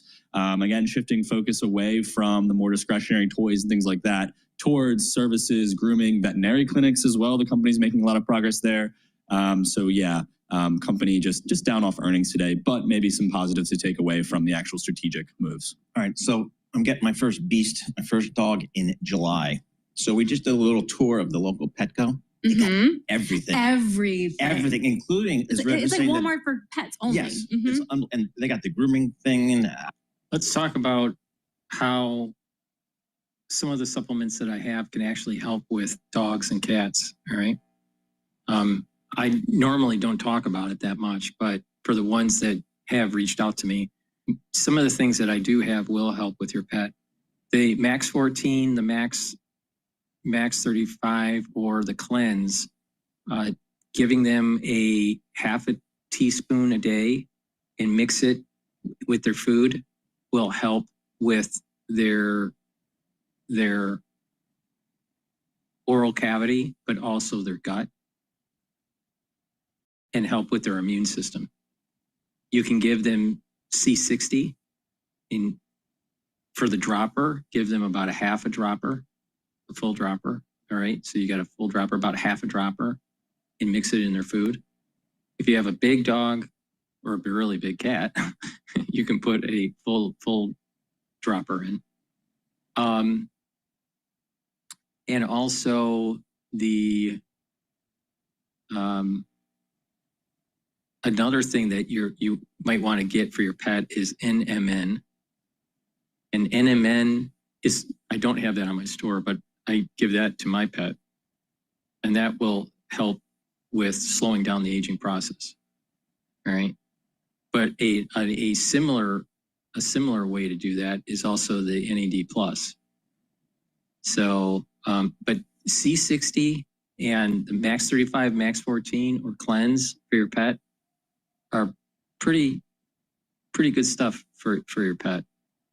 So you can you can use it for yourself and for your pet, for some of these supplements that I do have. I don't normally bring that up, but for the ones that are pet owners, slow down. You can slow down the aging process of your pet, because your pet's lifespan is shorter than a human. You'll actually see the anti-aging effects quicker. So, and another thing that's really important for your pets is make sure that you give them a multivitamin. Like a multivitamin is really important. And cook their food. Do not buy their food. Cook their food. Cook their food. Do a week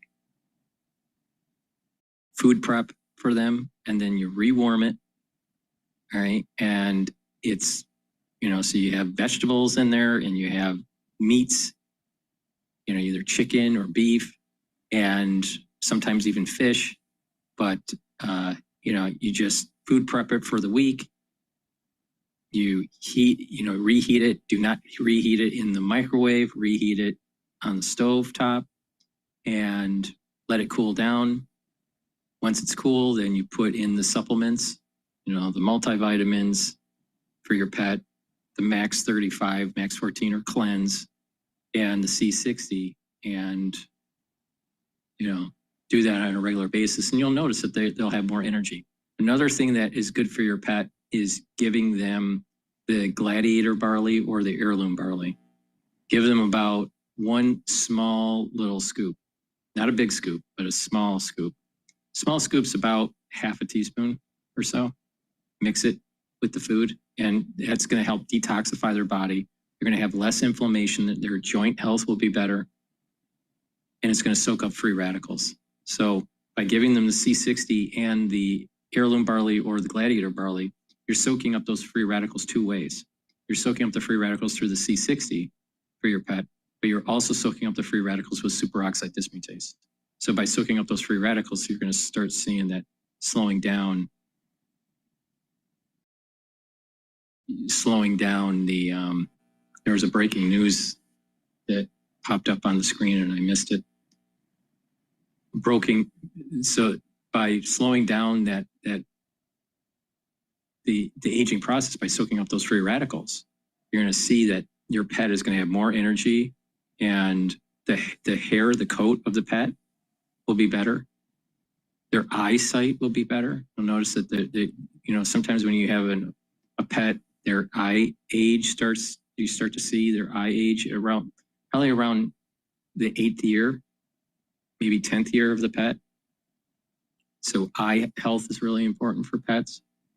But yeah, some of these supplements that you can take you can give for your pet. You can, like I said, the Max 35, Max 14 or Cleanse. Give them about a half a teaspoon, depending on the size of your pet. The C60, half a dropper or a full dropper a day. The gladiator barley or the heirloom barley. And then NMN, which is something I don't have on my store. And I think that's a multivitamin. A multivitamin for your pet that's just for pets. So you would get that at a pet store. But by doing that and cooking their food and food prepping it and making sure it's reheated on the stovetop and cooled down before you give it to the pet and before you mix all the ingredients for the supplements, you'll actually see that your pet is slowing down its age. And that's exactly what I did, and my first pet, I didn't do that. I didn't know. And the second pet, the second dog I have, I started right away the anti-aging protocol, and it's working. So it's amazing. It's truly amazing. So we can take the anti-aging research and knowledge for humans and apply it, tweak it for pets. That's happening as everyone's taking their big ERP systems into the cloud. I mean, there's work that has to get done so that our businesses remain competitive on the world stage. Kate, thank you so much for joining us. Really appreciate it. Kate Duchesne, CEO at RGP, joining us via Zoom from Irvine, California. Cars, tariffs, not a good thing if you're a consumer. Costs are going up. The question is, who's paying for it? Are the automakers taking it in their margin, the dealers, or we as consumers? Keith Naughton joins us here, Bloomberg News auto reporter. Keith, talk to us about what you're hearing from some of the dealers out there, the auto dealers, about how they're dealing with their increased costs of the autos. Are they passing them along? Yeah, they are, but in a sort of under the radar way. We call them stealth price increases. What's happening is the car makers are scaling back on the incentives, the rebates, and the cut rate financing deals. They're increasing fees like delivery fees, sometimes even fees for things like floor mats. They're doing it in a way that they don't have to change the sticker price, but the actual cost of a car to a consumer is going up by hundreds a month. And what's the response, you think, from consumers? Do we know yet if they can take it? If they're going to raise prices, what's going to happen is the ones that absolutely have to buy are going to buy. If it gets too expensive, people are going to hold off, and then inventory is going to build up, and then there are going to be major discounts for the vehicles. That's what's going to happen. And if you wait it out and you put pressure on the automakers, they're going to give you discounts. A lot of interest, but that has slowed because those pre-tariff cars are starting to go away. It's not that so simple. Do we have any feedback from the dealers about maybe how the consumers, how are they reacting? Are the consumers I don't know, not willing, but are they paying, in fact, paying more? Or are sales, is it the volume's going down? Because when you think about it too, like if you're already going to pay like $40,000 for a new car, if you do it by 41, like, I don't know, you're already paying so much. You're going to go on a loan system anyway, Keith. Well, part of the problem is the average price of a new car is almost $50,000. It's at record highs. So if you are already paying $750 a month for a car loan, 18% of people are paying over $1,000 a month on their car loan. Yeah, if you raise the price a little bit, they're out. They go to the used market. That's just the way it's going to be. Because the cost creep has been slow, and most people don't absolutely have to buy a new car. The issue is the ones that are rolling over their lease. That's where they get you. Because once your lease is starting to come due, then you're on the hook, and then you might go to the used market. Walk away if monthly payments rose by just 5%. So it sounds like, I mean, again, people, they're paying more for everything, and a big jump in your car payment is probably not going to be something you want to deal with. Exactly. We're in a very price-sensitive market right now. There's inflation everywhere. The car is the second largest purchase a person will make after their home. So they're very sensitive to that, and they don't want to feel like they're getting ripped off. So there is this expectation that once the Think about this idea, and it's a podcaster that I got this idea from. Inequality can be measured through inflation. All right. This is a pretty revolutionary idea, but it's a simple concept. Inequality can be measured quantitatively by inflation. As inflation happens,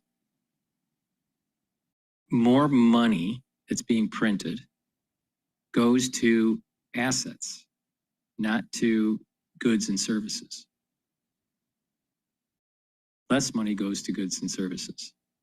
So ones that have equity, have assets, either homes or stock or bonds or whatever, private equity, those assets usually go up in an inflationary time period, at least in the United States or in developed nations. So when he's saying that, well, that people are price sensitive, right? And there's inflation that's taking place. When these assets go up, the holders of these assets are going to get richer. Now, the economic theory is taught in school that if you own dollars, right, during inflation, then your value that you've saved is less. But they don't really teach you that the value of the dollars that you've invested in equities or in homes usually go up faster than the actual inflation rate. So rich get richer, the poor get poorer. So you can actually see and measure the inequality through actually the inflation rate, comparing it to asset price appreciation and seeing the difference. Because in a perfect world, assets should appreciate at the inflation rate. But because of behavioral dynamics, it doesn't. It moves faster. So let's say you have an inflation of 5%. And let's say the Federal Reserve wants it at 2%. So you have 3% above target. That 3% is going to go into the stock market or other assets that rich people have. And those assets will appreciate 10% or 15% because it's a multiple of the earnings. So a stock is trading, it has an EPS, earnings per share, and it trades like 15 times earnings per share or 30 times or whatever it is. It changes over time. But the thing is it's never one. All right. So, or in very rare cases is it one. You're talking about companies going bankrupt. But the thing is that it's a multiple. So assets appreciate faster than inflation, especially in long data sets. The rich get richer, the poor get poorer. Now, we are being programmed by the media, bring down the federal funds rate so you can buy a home, so you can get a mortgage. All right. So the Federal Reserve, when they do that, they're actually printing more money. How does that mechanism work? They don't just raise the rate. They buy bonds, typically on the front end of the curve, but they're buying bonds. They're buying T-bills or whatever. They're buying something from the banks or from the market. And they're putting money into the 12 bank institutions that are tied to the Federal Reserve. So you have more money in the system. So the bank loans you for a mortgage. You say, well, wait a minute, the rates are lower, so I can afford a home. But usually when the rates go lower, people want to buy. And so there's a bid up of the actual homes. And so prices start to go up. So the seller actually is making more. And it's at a higher, usually at a higher rate. That asset appreciation is higher than the actual inflation that was created by the Federal Reserve, tricking the middle class that you have purchasing power. And, you know, when I heard this, intuitively, it makes a lot of sense. But that's not how they teach it in economic courses or in finance courses, or it's, you know, the canonical dogma is that inflation erodes your capital. If you're saving dollars, it erodes the value of the dollar. Well, that's true. But most rich people don't put it in a money market. Most people that are wealthy or uber wealthy, they have it in equity in companies. And the value of those companies go up during an inflationary time period. Yes, it fluctuates up and down based on cyclical factors. But when you look at larger time series, the rich get richer and the poor get poorer. And the poor think that they're doing better when they actually have a lower interest rate.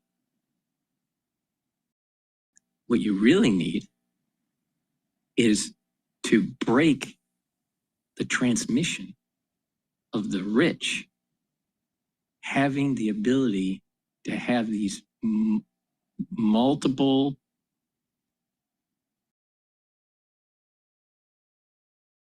you have to slow down their ascent. So if the economy is, let's say, inflating at 3%, these rich people shouldn't be inflating their wealth by 150%. Maybe they should inflate their wealth by 10% or 5%, right? Or 9%, but not 150%. So maybe what we really need to do is restructure the actual compensational package of the managerial class that's tied to the options within their pay package. And there should be some sort of cap for corporate governance where the CEO and the C-suite can only have a certain multiple higher than the average employee in the company. So there needs to be compensational reform that takes place because there is a rise of this managerial class that's tied to the options that are available within their pay package, where they get a lot of money from the ascent of the stock. And that is, yes, predicated to the how well they manage the company, but also predicated on how much the Federal Reserve is pumping money into the system. Meanwhile, the managerial class gets richer and the working class gets more. Pretty much unchanged today. There has been no movement in yields across the curve. Year to date, the market is down about 1%. It's been underperforming treasuries. A lot of that has come from just an onslaught of supply in munis. Supply is up about 20% over last year. This week in particular was incredibly large, around $20 billion worth of sales. So that hurt prices a little bit. And broadly, though, individually, we've seen a lot of different cracks and issues, particularly around education. We talk a lot about, say, Harvard and Yale, but something that's close to my heart is a New York City private school going bankrupt. That's Manhattan Country School. It's a private school in New York City, and apparently it's facing such difficulty that it filed for bankruptcy with only $82,300 in its bank account. How do we get to this place in this kind of educational environment? I mean, it's a lot of the same demographics that are pressuring small colleges and universities in the US. There's just less kids. The birth rate fell after during the Great Recession in 2007, and it has never recovered. So when your business model relies on... This is another reason why they need to bring illegal immigration, because it's not just the private school, it's the public school that's having problems, because their funding is based on pupils in the seat at the beginning of the year. They tried to expand, which did work for a little bit, and then the pandemic came and people rethought the value of certain educational philosophies. People moved to the suburbs. They tried different types of schooling programs. And Manhattan Country School filed for bankruptcy a couple of weeks ago. Today is their last day of school, which was accelerated by about a week because they couldn't make payroll. They're now fundraising to try and pay teachers through the end of the year. It's a really sad situation, and a lot of parents are trying to figure out what to do next. So awful. Yeah, that is those poor kids. Yeah, exactly. Talk to us about Chicago. Chicago's always in the news, the finances of the city of Chicago. I know they were coming to market with an issuance. Talk to us about what's happening in Chicago. You know, the thing is that when you have a society that is antithetical to God, country, and family, don't be surprised that the society starts to devolve. Don't be surprised that the society isn't robust. Don't be surprised that the economic prowess starts to weaken. So places like New York, yeah, it has a lot of financial, horsepower, but that's not because of the current. That's because it's riding on the coattails of prior decades. Not having kids in a society is eventually a warning sign of where the country long-term is going. This week. Silly question, but what kind of yield, where's the tipping point where the yield is too much for the issuer to pay and the borrower won't take on the risk? Like, do we know where that sits, particularly when it comes to this weird rate environment that we're in? No. I think that's hard to say. In munis, there's often a philosophy that if the yield's high enough, you'll find a buyer always at some point, depending on the credit. And you do have to remember, Chicago is a major city. It's a giant economic engine. So there is a safety net there that a lot of investors do see. But if they come to market and there's anything that can be bought at a price. So that's what the philosophy is. What's the new issue market look like going forward? Anything, is it still healthy? Are there some big names that the market's really going to be focused on? Yes, it is definitely still healthy. Issuance is booming in the muni bond market. There's a ton that's coming to market. Next week, LA County is coming with about $700 million. There's a deal from the Pennsylvania Housing Finance Authority. The state of Maryland is coming to market. That state was recently downgraded by Moody's because of some of the impact from the DOGE cuts that have reverberated outside of DC. So that will be a really interesting deal to watch. But there's just a ton of supply in munis right now. Governments are dealing with a sunsetting of pandemic stimulus aid. They still have a lot of infrastructure projects that need to be financed. And so they're coming to the market in droves this year. All right, Danielle, we really appreciate it. Thank you so very much. Danielle Moran is a Bloomberg Municipal Finance. Please go to my store, the-studio-reykjavik.com, and take this stack to help with your neural protection. NAD Plus is a supplement that will boost up your NAD Plus levels. It'll help to boost up that energy, help to repair DNA, mitochondrial DNA and cellular DNA, you start to accumulate DNA damage when you get older. And it's harder for the internal processes of the cell to repair that. So NAD plus will help with that repair. And NAD plus helps to protect neurons. Very important to take if you're 40 years of age or older. Another great supplement to take, very important to take if you're 40 years of age or older, is ubiquinol. Ubiquinol is an antioxidant. It's going to soak up free radicals, and that's going to help with the health of your mitochondria and boost up energy levels. It's also an antioxidant. It's going to soak up, it'll soak up those, that free radical that's building up, not just at the cell, but also in the neuron. And at the vascular level, it's going to soak up free radicals. So that's going to prevent the LDL from being oxidized. So that's really important. So ubiquinol is an antioxidant. It's going to soak up those free radicals, right? And with healthier mitochondria, it's going to boost up that energy. Super important. This ubiquinol is the most bioavailable form of CoQ10. So ubiquinol and CoQ10 helps the health of your mitochondria, all right? It helps with that energy process. So you're gonna have more ATP. But when you take ubiquinol instead of the regular CoQ10 that you take, most people that are taking CoQ10, they're not getting the most bioavailable formula. This is the most bioavailable formula. So please go to my store, get the ubiquinol. This is a great antioxidant. It helps the health of the mitochondria, and it's also gonna protect the neuron. So when you stack it with the NAD+, all right, you're soaking up free radicals, you're boosting up energy levels, you're helping the health of your mitochondria, you're helping heal your DNA damage, and you're protecting your neuron. It's a very powerful stack. Also stack it with resveratrol and C60. Those are powerful stacks. So please go to my store, the-studio-reykjavik.com, and get the ubiquinol and the NAD+.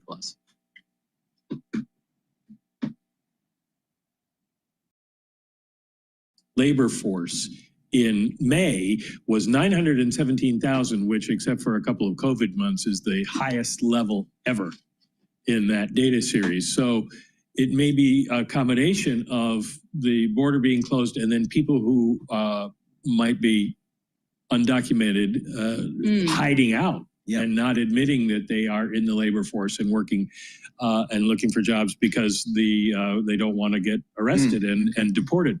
So it looks like we may have seen something there, although construction hiring was okay. It was very low, but okay. And I looked and we did not see a drop in the number of people in the Hispanic labor force. Okay. So it's not a clear-cut case, but it does look like maybe we're starting to see something. When we got the ISM services earlier this week, and also manufacturing, that felt like a stagflationary kind of scenario. That's we kept getting stuff in our inbox that said that. But then you take a look at the jobs number and then we don't see that. Do we expect the services data to really start to roll over here? Well, it depends on what you consider stagflation. I mean, we think of it in 1970s terms, but if you're talking about basically just stagnant growth, low growth, and some inflation, we could still be on track to that because the labor market is slowing down quite a bit, and growth is slowing. We haven't got a really accurate picture yet because of the distortions from trade, big contraction in the first quarter and a larger than real increase in the second quarter so far. But we can be still heading that direction because we do have a lot of anecdotal data, and including from the ISMs you were talking about, that prices are rising. And so that should be reflected in the price data in this month or the next. And wage growth still pretty solid. Is it too solid? No, it's not too solid. We're, well, 3.9% is a little bit above what the Fed is looking for as a sustainable level. They're looking at 3.5 or so, but they don't think that we're seeing any wage pressures because there's still more job openings than there are candidates for jobs. So if that continues, and of course, if the unemployment rate rises, then it just lowers the inflation worry. All right, Mike, thanks. Really appreciate it. Michael McKee, Bloomberg International Economics and Policy Correspondent. Appreciate all that analysis. All right, coming up, we're going to talk to Scott Levine. He's Bloomberg Intelligence Senior Energy and Industrials Services Analyst. We'll talk about President Trump's nuclear plan to really revive and nuclear as a viable form of energy, and also a new growth wave, not just expanding existing plans, but adding new plans and helping to boost up permitting as well for small modular nuclear reactor. Ooh, that was hard. Modular nuclear. Okay, we'll get there. Yes. This is Bloomberg. Happy Friday.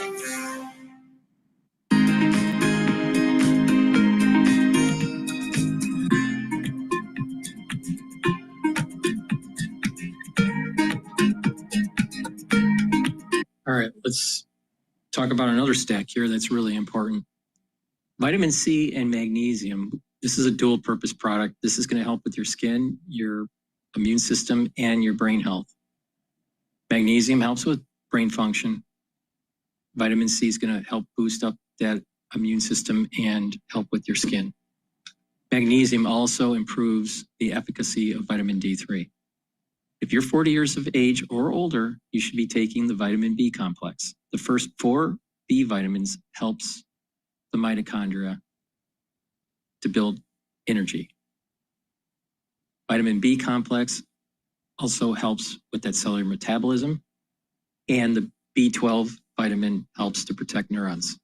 And like I said, protecting your neurons is really important. So the vitamin B complex could stack really well with the ubiquinol and the NAD+. And if you're 40 years of age or older, you need to do resistance training and a lot of other things, but make sure you drink filtered water and stay away from processed foods and get proper sleep. But definitely do the 4 modalities of exercise. Resistance training, cardio, stretching, and balancing exercises are all very important. But when you turn about age 40, for males or females, you're going to have a harder time building muscle. And that's because your genes start to methylate as you age. Now, if you can slow down the methylation process, your tissues will perform younger than a peer group that didn't slow down their methylation process. Myotrol is going to help allow for the gene expression to build muscle and to maintain muscle. You need to do resistance training and proper diet and exercise, and take the Myotrol. It has polyphenols, lignans, and flavonoids to help with that gene expression. This stacks really well with gladiator barley to help build muscle. So please go to my store, get the Myotrol, take it every day, build the muscle, because it helps with the gene expression. And if you stack it with the gladiator barley, you'll get further benefits. You'll have the high density protein to build that muscle. You'll be able, with that gladiator barley, to bring down the inflammation, detoxify your body, and soak up free radicals with superoxide dismutase. So Myotrol is really important. So a great stack. Help with your muscles with the Myotrol. Help with your neurons and your cellular metabolism with the vitamin B complex. And help with your immune system and your brain function and your skin with the vitamin C and magnesium. So please go to my store, the-studio-reykjavik.com.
Markets, headlines, and breaking news 24 hours a day at Bloomberg.com, Bloomberg Television, and the Bloomberg Business app. This is a Bloomberg Business Flash.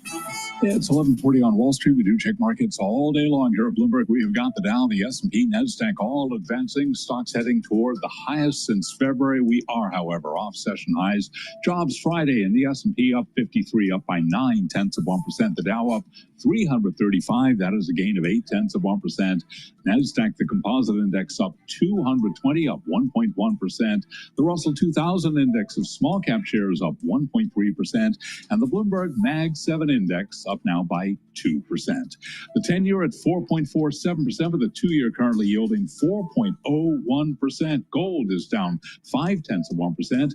33.34 the ounce, and West Texas Intermediate crude oil up 2%, now 64.62 for a barrel of WTI. So stocks higher right now. What about further gains, though, for the U.S. equity market? Chuck Lieberman is Chief Investment Officer at Advisors Capital Management. He was a guest right here on Bloomberg Intelligence. Well, the economy continues to grow. The pace of growth is a bit slower, but that was to be expected. And profits are rising. So sure, why should stocks not continue to move up? Chuck Lieberman of Advisors Capital Management. We're also keeping an eye on shares of Robinhood Markets, right now up 1.3%. Investors are speculating that the online brokerage could become the latest firm to earn a coveted spot in the S&P 500 index. Wall Street firms, including Bank of America and Barclays, have called the company a top candidate to join the benchmark. China, as we have been reporting, granted temporary export licenses to rare earth suppliers of the top 3 U.S. automakers. This according to a Reuters story citing 2 unidentified people familiar with the matter. Recapping, S&P up now by 0.9% for on-demand news 24 hours a day. Subscribe to Bloomberg News now, wherever you get your podcasts. I'm Charlie Pellet. That is a Bloomberg Business Flash. All right, Charlie Pellet, thank you so much. We appreciate that. Alex Steele and Paul Sweeney live here in our Bloomberg Interactive Broker Studio, streaming live on YouTube as well. Also on your smart TV, think Roku, think Samsung TV, all that kind of stuff. You can search there, Bloomberg Originals, and you'll find our video feed there as well. So we're pretty much everywhere. I'll tell you, one industry that appears to be a big winner in the Trump administration is nuclear energy. The White House has a goal to quadruple U.S. nuclear generated capacity by 2050. Helping us walk through the math there, Scott Levine, Bloomberg Intelligence Senior Energy and Industrials Analyst. Man, that seems, nuclear, we haven't talked about that in like forever. And I remember 3 Mile Island. We were sent home from boarding school because we were in New Jersey. Talk to us about nuclear energy and what this administration would like to do. Yeah, nuclear has always kind of been a bit of a strange one for environmentalists and for the industry overall. You know, it's an emissions-free power source, right, which would seem to align well with the goals of environmentalists. However, safety concerns, end up being an issue. You mentioned 3 Mile Island, Fukushima, and otherwise. And so, with the combination of demand from AI for power of all types, coupled with the fact that it is an emissions-free power source, has really brought it back into the forefront in supporting the AI demand story. So you have the demand picture has clearly strengthened as a result of that. The 2 things that really blew a hole in the story the last time it was in vogue in the Obama administration was really the shale revolution, which made natural gas so cheap as an alternative.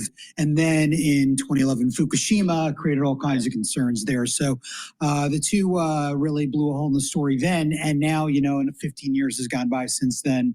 And the memory has faded. And now it's back in the forefront of folks' minds. So expanding or keeping alive or recommissioning a nuclear plant is one thing, and that's what we're doing at 3 Mile Island. We're getting it back up and running again. Then Constellation also made that deal with Meta on Monday or Tuesday that it's just continuing to expand. It's going to keep going with its nuclear reactor, right? But building a new one is like a whole different thing. How expensive is that?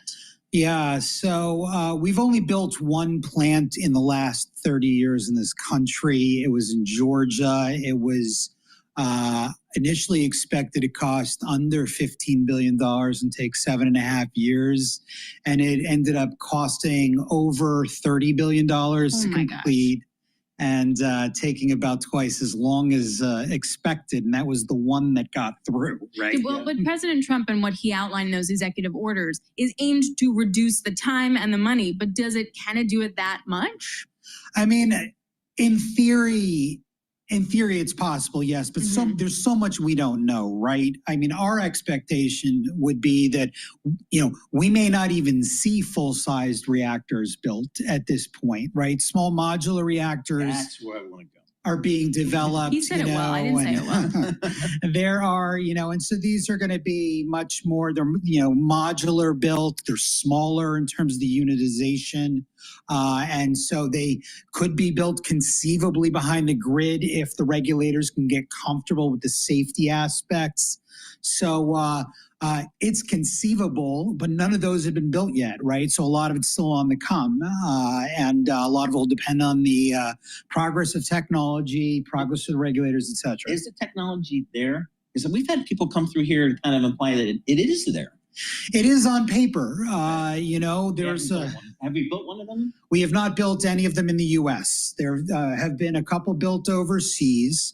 Only one design has been approved, and that is NuScale's small modular reactor. And that's basically mimics a light water reactor. It's a smaller version of the plants that are in service now. 2/3 of the ones in service in the U.S. are Westinghouse, 1/3, give or take, are GE, and those are all light water reactors. And then there's a whole other list of companies that are building these more innovative technology, gas-cooled reactors, salt-cooled reactors. None of those are in service, right?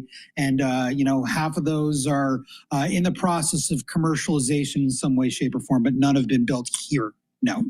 Why is nuclear so interesting to hyperscalers? Because it's emissions free and because it runs 24/7, right? And that's the big knock on wind and solar, right? And so those two things in and of themselves, they need to be 24/7. They need to be base load in order to support data center needs, number one.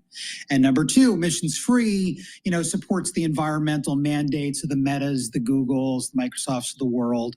And those are two huge positives that can't be ignored. So if indeed we need power for a longer period of time than it's taken to train these models, and all indications suggest that will be the case for inferencing purposes, nuclear's positives are really too great to ignore. But it's expensive. Yes. Who's going to pay for this? Are we federal government's going to come up with some subsidies? Is the president proposing that? Yeah, they are proposing that. And that's really kind of the big unknown right now. How much money are they willing to put behind this? When they built the Southern Company plant, Vogel in Georgia, the Obama administration put over $8 billion in loan guarantees towards that, and it ended up costing $31 to $34 billion. Wow.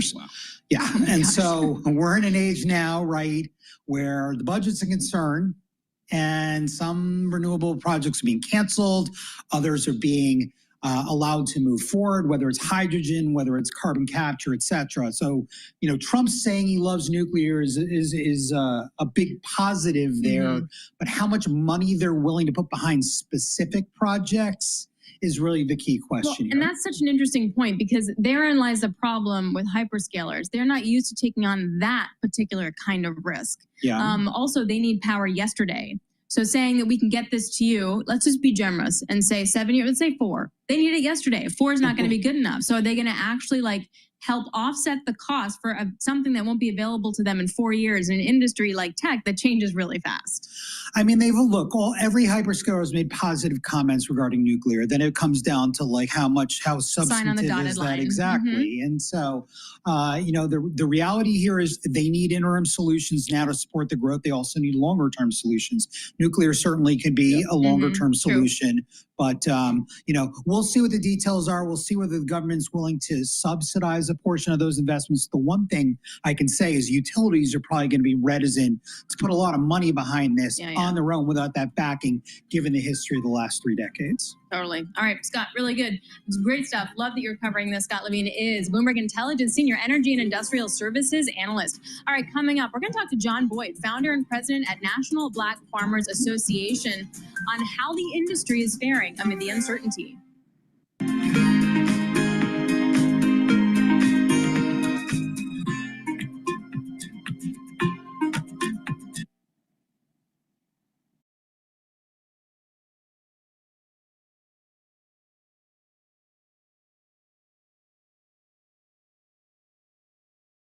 hopefully you can hear me.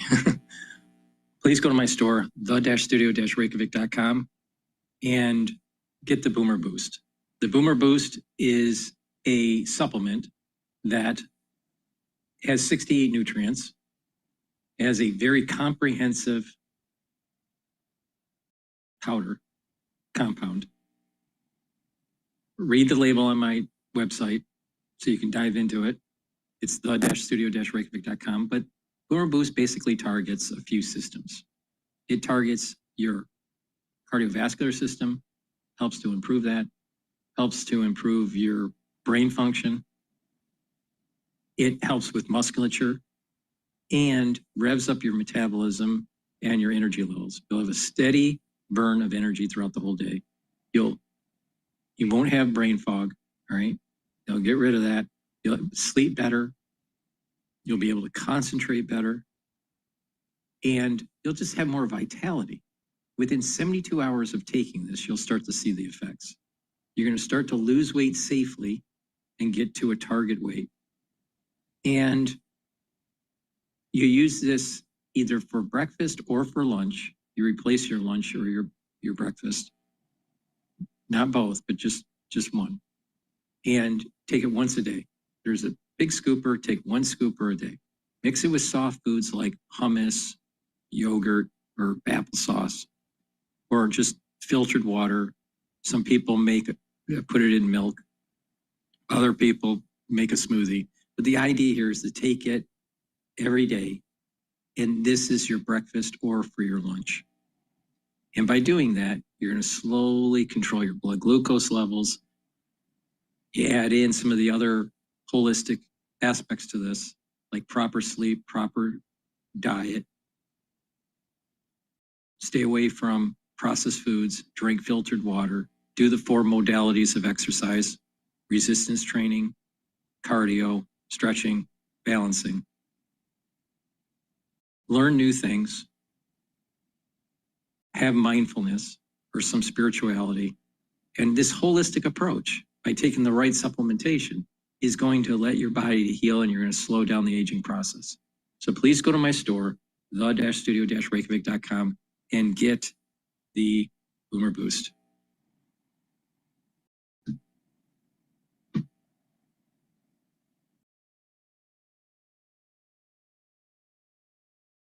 Bloomberg Radio. Happy Friday, everybody. Alex Steele here alongside Paul Sweeney. This is Bloomberg Intelligence Radio. We are broadcasting to you live from our interactive broker studio right here in Midtown Manhattan. Also check us out on YouTube, as well as all your smart TVs and Roku and all the likes of that. June is Pride Month. So over the next few weeks, we're going to highlight segments on topics related to equality. And today we're speaking with John Boyd, founder and president of the National Black Farmers. John, it's not you, it's me. I've been not able to say words for like 2 hours. John, what does your organization, National Black Farmers Association, do? Well, we offer, first of all, thank you for having me. We offer technical assistance and outreach to 151,000 members in the United States. We've been around since the early 80s. And we were organized to help eradicate discrimination at government agencies and state, federal levels. And we've been doing this kind of work for a very, very long time.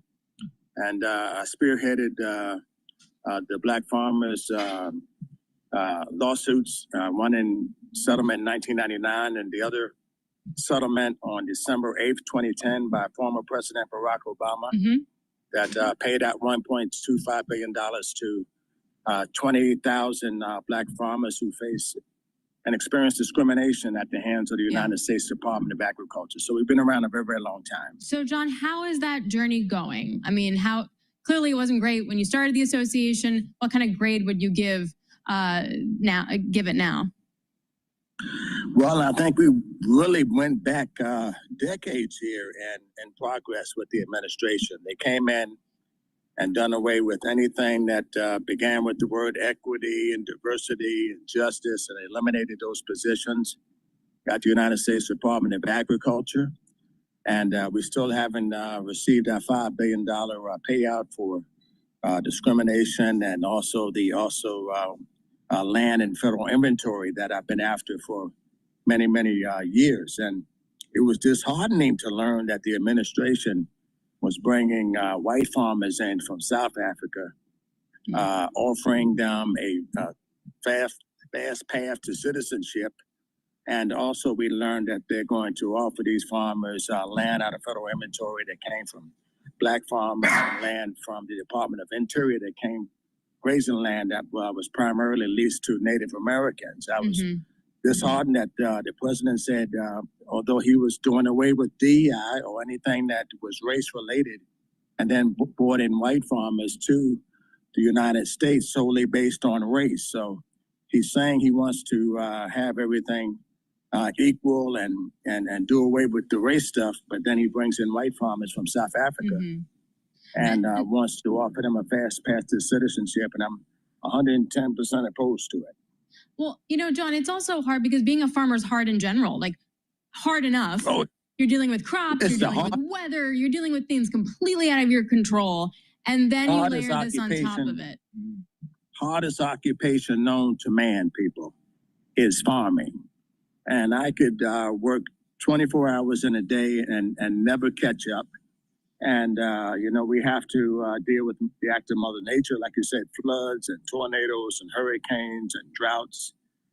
And this, believe it or not, is the first year in a very, very long time that I'm farming without a farm operating loan here in my own country, where the bank said and the government said, you know, we're not going to extend credit to you because your input costs and the low prices due to the president's tariffs created some of the lowest prices in a very, very long time. If you factor in the input costs and the low commodity costs, wheat $5 a bushel, corn and $4 and something a bushel, and soybeans hovering around $10 a bushel, people. These are very, very low prices, and every time the president says the word tariffs, he scares the bejeebers out of the markets and the prices plummet. And, you know, many Americans don't know that farmers are price takers. We're not price givers. So my price is based on the market that the president can plays with when, you know, when he gets ready. It affects the very first people that voted for him overwhelmingly is farmers in this country. Are the very first population that's taken a black eye from the president because of these low prices that we just don't have any control over. Well, do you think that grains, though, will be included in trade deals, which then in essence could help? Well, I hope so. And, you know, I like to equate it back to the president's first presidency. And I believe it was in 2018 where I was actually selling soybeans, almost $16.80 a bushel. And when the president imposed tariffs the first time on his presidency, the price plummeted because China basically stopped buying them all the way down to $6 a bushel from $16.80. So we don't have anything to compare it to in a positive aspect. It didn't work the first time. And right now, as I'm sitting here talking to you, I'm in a very precarious situation. You know, no farm operating loan, a shaky market. And for the future of agriculture right now, things are looking grim, people. We just don't have the new markets that the president said they were working to put in place. And, you know, the ag department, instead of making things better, they're saying that they want to close offices. So the administration says that they're going to help farmers by payments, but they're closing farm offices. John, we got to leave it there, up against a break there. John Boyd, founder and president of National Black Farmers Association, kind of breaking down all the issues that are with farmers, but also black farmers in particular. That wraps up. Please go to my store, the-studio-reykjavik.com, and get the resveratrol. Resveratrol will soak up free radicals because it's an antioxidant. It's going to help with your mitochondrial health. It's going to boost up energy levels, super important. Helps with youthful gene expression and gets rid of cells that are in senescence. I've been taking resveratrol for decades. It's part of an anti-aging protocol that I take. It stacks really well with C60, NAD+, ubiquinol, clarity factor. Let's talk about Clarity Factor. Clarity Factor will help to get rid of brain fog. You should be taking this every day, no matter what your age. If you're a young adult or an adult or even geriatric, taking Clarity Factor is super important so you can concentrate on tasks at work, at school, even if you're retired. And what this is going to do is it's going to get rid of that brain fog. You'll be able to concentrate. It's going to help to support memory. And by building those neuroplastic networks, you're going to think faster. You're going to have better memory. So please go to my store, the-studio-reykjavik.com, get the Clarity Factor, stack it with the resveratrol to get added benefits, and drink it with filtered water. Super important. Make sure you detoxify your body regularly too. I have zeolite on my store that helps you to do that. So please go to my store, the-studio-reykjavik.com. And also remember, Gladiator barley and heirloom barley help to detoxify your body. I also have a great stack that will help to build denser bone and help with your cardiovascular health at the same time. D3, okay? D3 is a DNA gene expression cofactor, all right? So D3 is really important for gene expression. It's a cofactor for it. It also helps to absorb calcium. And D3 has the benefit of getting rid of cells that need to go into apoptosis. Now, D3 works better when you take magnesium. It has a higher efficacy. Now, bringing in calcium and taking D3 and doing resistance training is going to help you build denser bone. Now, if you stack it with the K2 MK7 molecule, vitamin K2 MK7 stacked with D3 is going to allow you to absorb that calcium better and help you to build that bone density. But in addition to building bone density, it'll help to pull some of that calcium deposits around plaque and also mitigate further calcium depositing of plaque. So it'll help with your cardiovascular health. So please go to my store, the-studio-reykjavik.com, get the D3 and the K2. Use discount 5 and you get $5 off any order. And it's really important to get a good toothpaste. Now, the toothpaste that I have on my store has no fluoride. Also, this toothpaste will whiten your teeth, freshen your breath, reduce inflammation at the gum line, and help with gum health. Super important to have good oral hygiene. So please go to my store, the-studio-reykjavik.com. This is the best toothpaste that you can buy. You can't buy anything better. So get this structural nano silver toothpaste. Get a few tubes of it for your household. Help support the work that I do. Use discount 5 and you get $5 off any order. The link is in the description of this video and all my videos to get to my website. It's the-studio-reykjavik.com.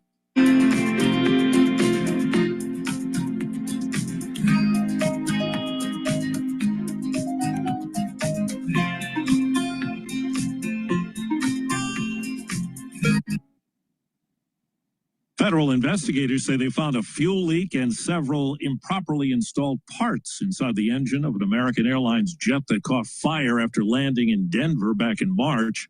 Preliminary findings don't identify the cause of that fire, which was extinguished within a minute. 12 people were injured getting off that jet. Well, there's a court battle over Jimmy Buffett's $275 million estate. Spending money to burn. Buffett's widow Jane has gone to court to oust the co-trustee of the estate, an accountant and former business manager for the singer, and he's looking to remove her in a separate suit. She alleges the trust is producing far too little income. The co-trustee, Richard Mosenter, says in his suit he was a trusted advisor to Buffett and says the singer worried privately about his wife's ability to manage money. Steve Kathan, CBS News.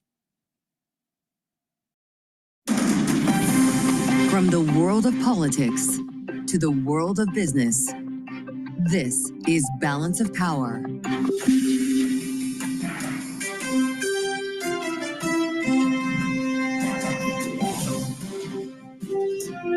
live from Washington, D.C. Jobs Day brings smiles on Wall Street and at the White House. Welcome to the Friday edition of Balance of Power as the monthly data sends stocks higher despite signs of a moderation in the job market. We're going to look under the hood with Mark Hamrick at Bankrate coming up. So much for burying the hatchet. President Trump and Elon Musk are still at it. The feud continues here. We're going to talk about potential national security risks around this with former Republican Congressman Denver Riggleman.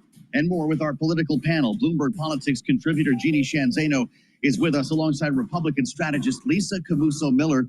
So let's get started, as always, with a look at Wall Street. The Friday trade, as I said, brings smiles. Just look at Charlie Pellet in New York. Indeed. Solid, though not spectacular. That's the way summer's summing up this morning's jobs report. We'll have a whole lot more on Balance of Power. But right now, the Dow, the S&P, NASDAQ, all mentioning, as you say, on Jobs Friday. S&P 500 index now up by 1%, a gain of 59 points. The Dow up 394, up 0.9%. NASDAQ is advancing 231, Joe. That is a gain of 1.2%. The key takeaway, we are well off session highs, but gains nonetheless. The 10-year at 4.48%, with the 2-year 4.03%. Gold is now down $22 the ounce, a drop there of 0.7%. West Texas Intermediate crude oil up 2%, 64.61 a barrel on WTI, and Bitcoin is surging 4.6%, back above 105,000, 105, 119 right now on Bitcoin. So the Dow, the S&P, and NASDAQ are all advancing. As for the market backdrop, Stephanie Roth is chief economist at Wolfe Research.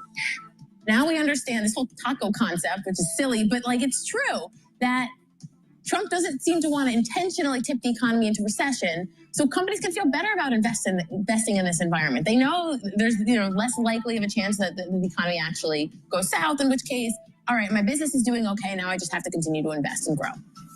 Stephanie Roth of Wolfe Research. Tesla shares higher after Elon Musk suggested making amends with President Trump, easing tensions after their public feud, but not over yet. We've got Dow Jones in the meantime reporting that President Trump is considering getting rid of his Tesla. Tesla shares up by 5.8%. Recapping stocks higher, S&P up 1%. Balance of Power continues right now. Friday edition. Back we go to Washington.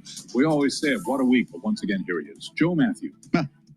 Yeah, I guess I really must sound like a broken record. I say this to my poor wife every Friday. You have no idea. What a week. And I'll say that again a week from today. This one did feel special, though, didn't it? Elon Musk going to the mat with President Trump yesterday. It happened during the program. God knows what will happen today. It is high noon, after all. And that's why you join us every day on Bloomberg Radio, satellite radio channel 121, and on YouTube. Dial it up now, search Bloomberg Business News Live. You can always watch us as well on Bloomberg Originals. I'll get to the podcast. You can't hide from this program. We're onto something here, and it's Jobs Day, which, as I said earlier, brings smiles to Wall Street and the White House. The president feeling pretty good about these numbers, despite the fact that we are looking at moderation. They came in a little hotter than expected. Payrolls at 139,000. Unemployment holding at 4.2%, wage growth accelerating. So much for the recession. We spoke earlier with the Labor Secretary about this, of course, on Bloomberg. Labor Secretary Lori Chavez-DeRemer earlier on Bloomberg Surveillance. Here's how she framed it. Listen.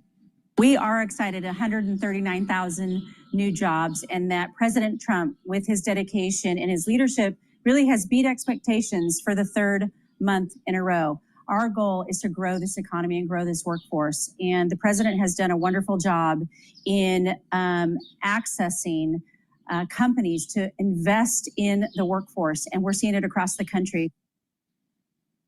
Let's get into this because it's always about what's beneath the headlines that we're talking about here on this program when it comes to economic data. And Mark Hamrick's had a couple of hours to dig through the report. He's the Washington Bureau Chief, Senior Economic Analyst at Bankrate, and I'm glad to say he's with us in studio today. Mark, it's great to see you. Good to be with you. So when's the recession? You know I'm supposed to ask you that. There's today. No, it's not today.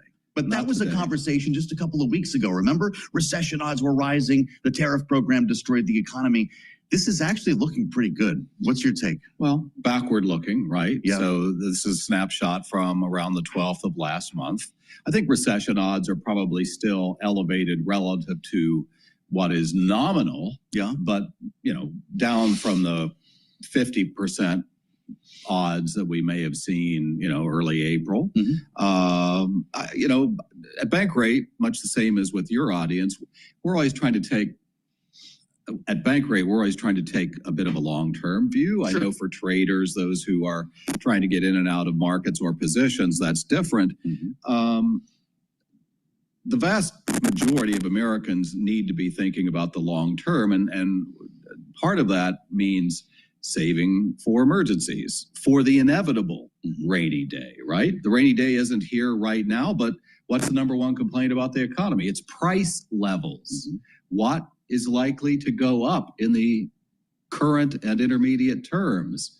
Price levels. So there's not going to be relief from that. And so if you go out, maybe not in front of this office in downtown Washington, but a little beyond the Beltway, ask people, how do you feel about the economy? Yeah. They're not feeling too good about it. And so to them, recession, you can have your recession definitions and keep it. We'll make our own judgments about how we're feeling about the economy. Okay, fair enough. What are you seeing in the numbers here?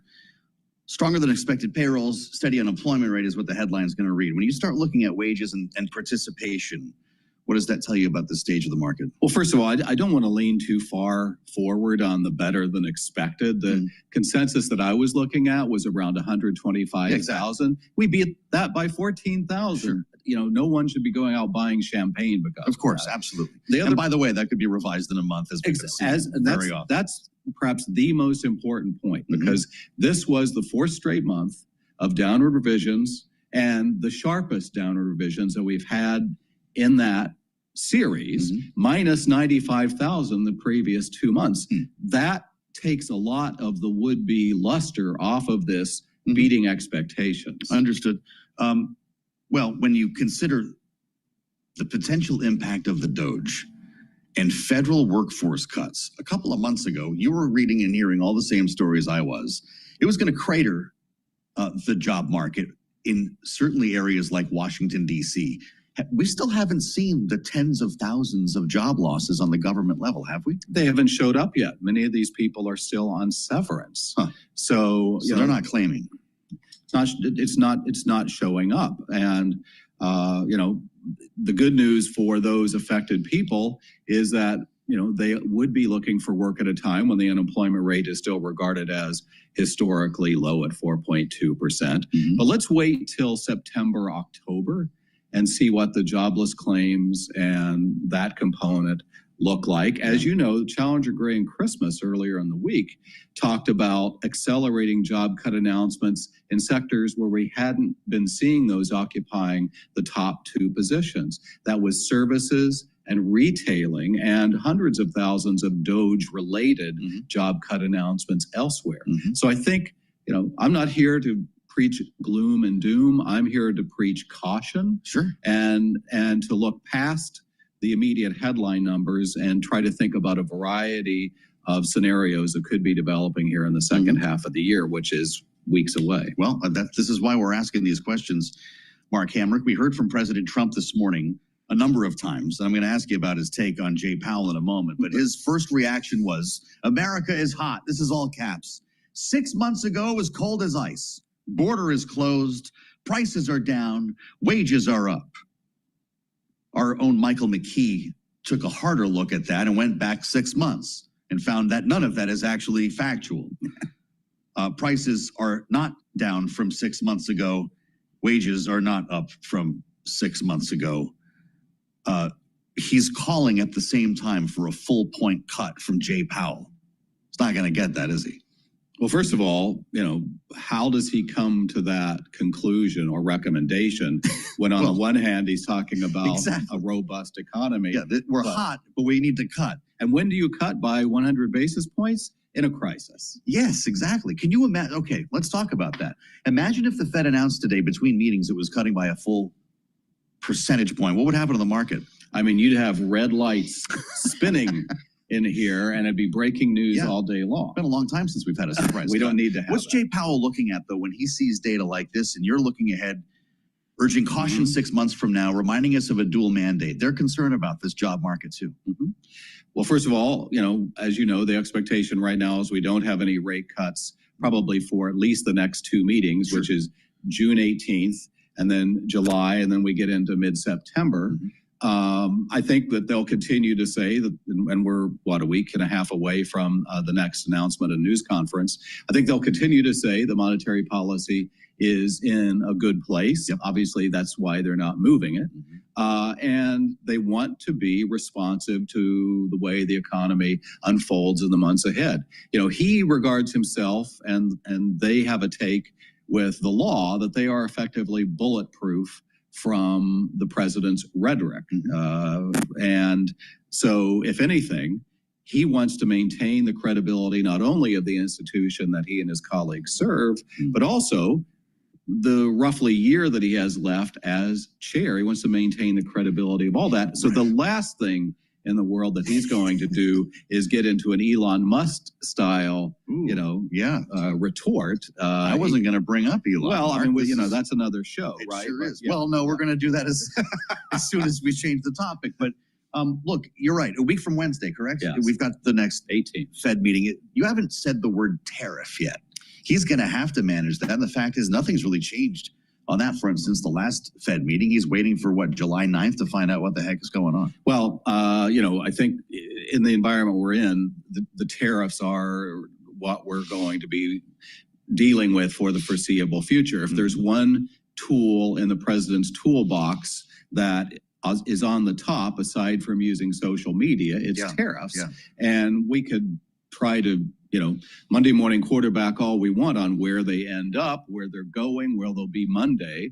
But I think a baseline is you have to assume they're going to be with us for the foreseeable future in some form. And let's think about the fact that we know that, tariffs are a tax on imports that has to be paid by businesses and consumers, or some combination thereof. And they are going to be with us for the foreseeable future. $2.8 trillion, the CBO says they'll raise in the next 10 years. Yeah, what's the sustainability of that policy? Well, they've already changed, but it's fascinating that we're trying to get a tax cut done while we're also essentially taxing Americans $2.8 trillion to pay for it. I'll get a lot of bad mail there, but maybe you can explain it to me. Mark, it's great to have you. Happy Jobs Day. The great Mark Hamrick at Bankrate, and a great conversation for you here to get things kicked off on the Friday edition of Balance of Power. I'm Joe Matthew in Washington. You want to stay with us? Denver Riggleman is on the way in next. He's just back from Ukraine. This is Bloomberg. Please go to my store, the-studio-reykjavik.com, and get the cleanse, the Max 14 or the Max 35. And what you do is you take a teaspoon a day, swish it in your mouth, gargle about 20 seconds or so, and then swallow it. And what that's going to do is improve your oral cavity, help the health of your epithelial lining and your mucosal barrier in your oral cavity and in your oral pharynx. And it's going to help to boost up that immune system. Please go to my store, the-studio-reykjavik.com, and get the Max 14, the Max 35, or the cleanse. Now, you can also do the same thing for your dog. Put about a half a teaspoon in their food once a day, and you will help to boost up their immune system. Please go to my store and get the Gladiator Barley. Gladiator Barley will help to build muscle. It'll help to detoxify your body, bring down inflammation, and soak up free radicals with superoxide dismutase. It also stacks really well with Myotrol and Tumor Boost. It's a great way to build muscle and to get healthy. So please go to my store, the-studio-reykjavik.com, get the Gladiator Barley. Use discount 5 and you get $5 off any order. All right, so let's see what's going on in some of the other news.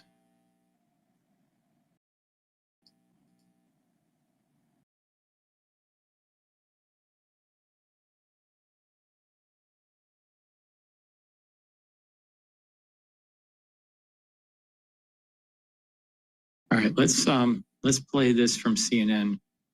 Break from historical trend. Economist reacts to recent grad unemployment rate. Common sense says don't get weighed down by travel nonsense. Book with dollar instead.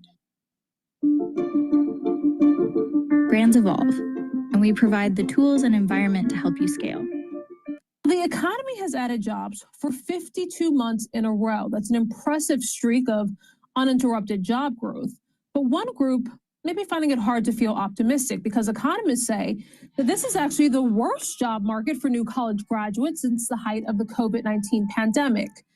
Right now, the unemployment rate for those who have just finished college education is higher than the national average. LinkedIn estimates that hiring for entry-level positions is down 23% when compared to March 2020, when COVID lockdowns began in many U.S. states.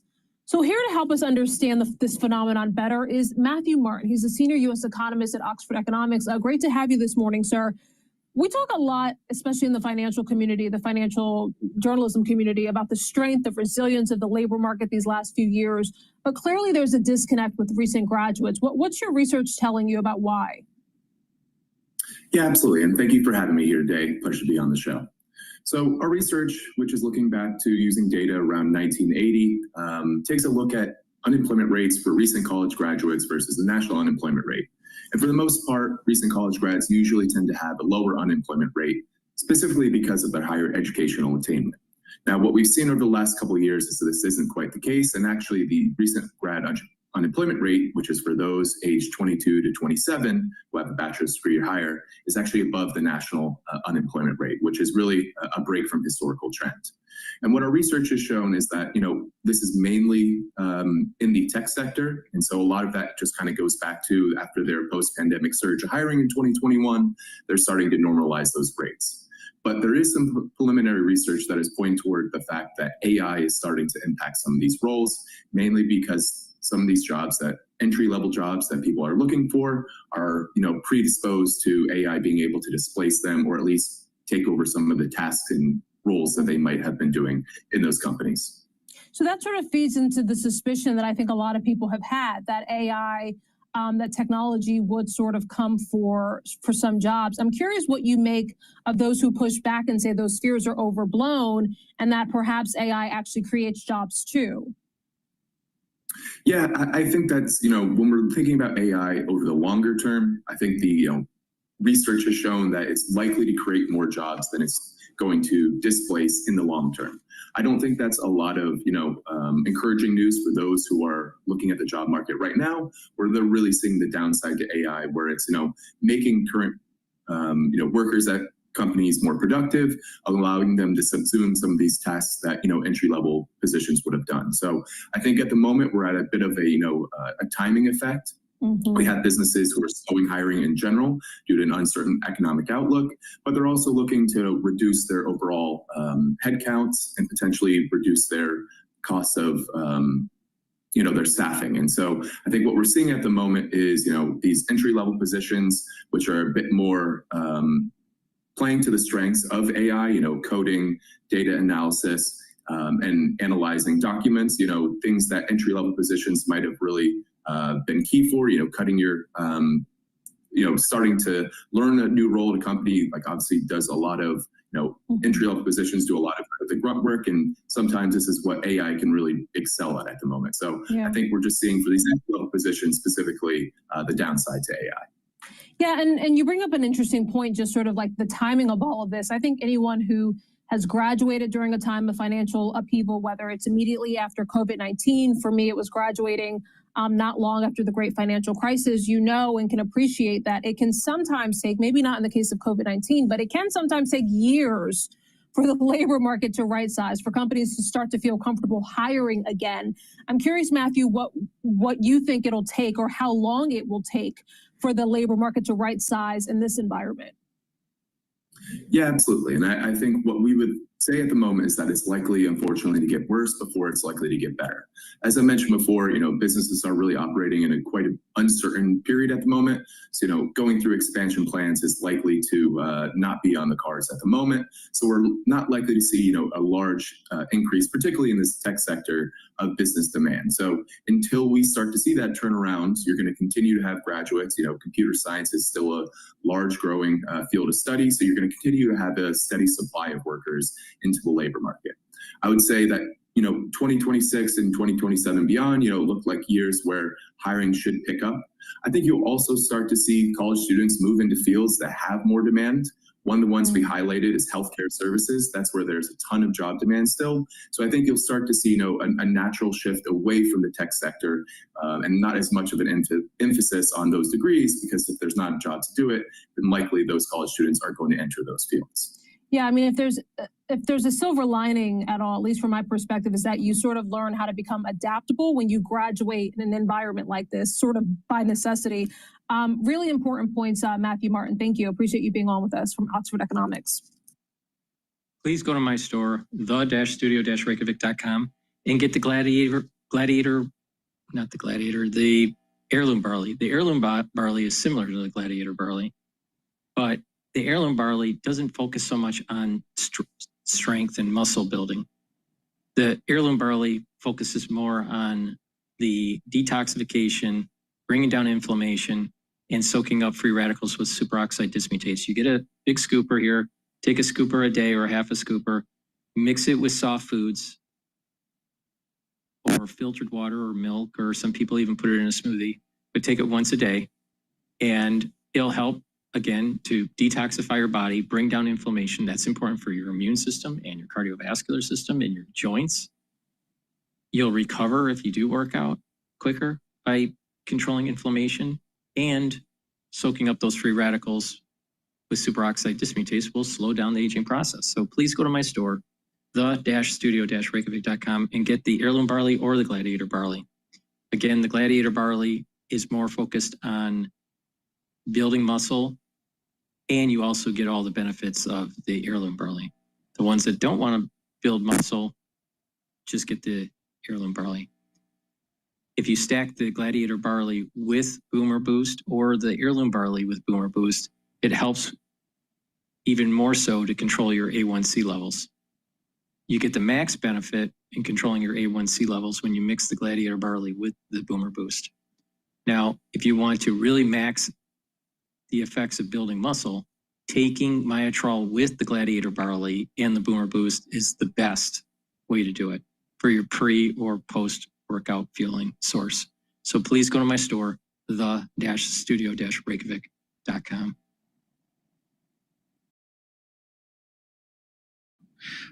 You know all the guys I'm talking about here, and I'm really curious, Denver, your read on the MAGA reaction to all of this, because Steve Bannon has been an Elon hater all along. He actually predicted this was going to happen. By the way, you kind of did too.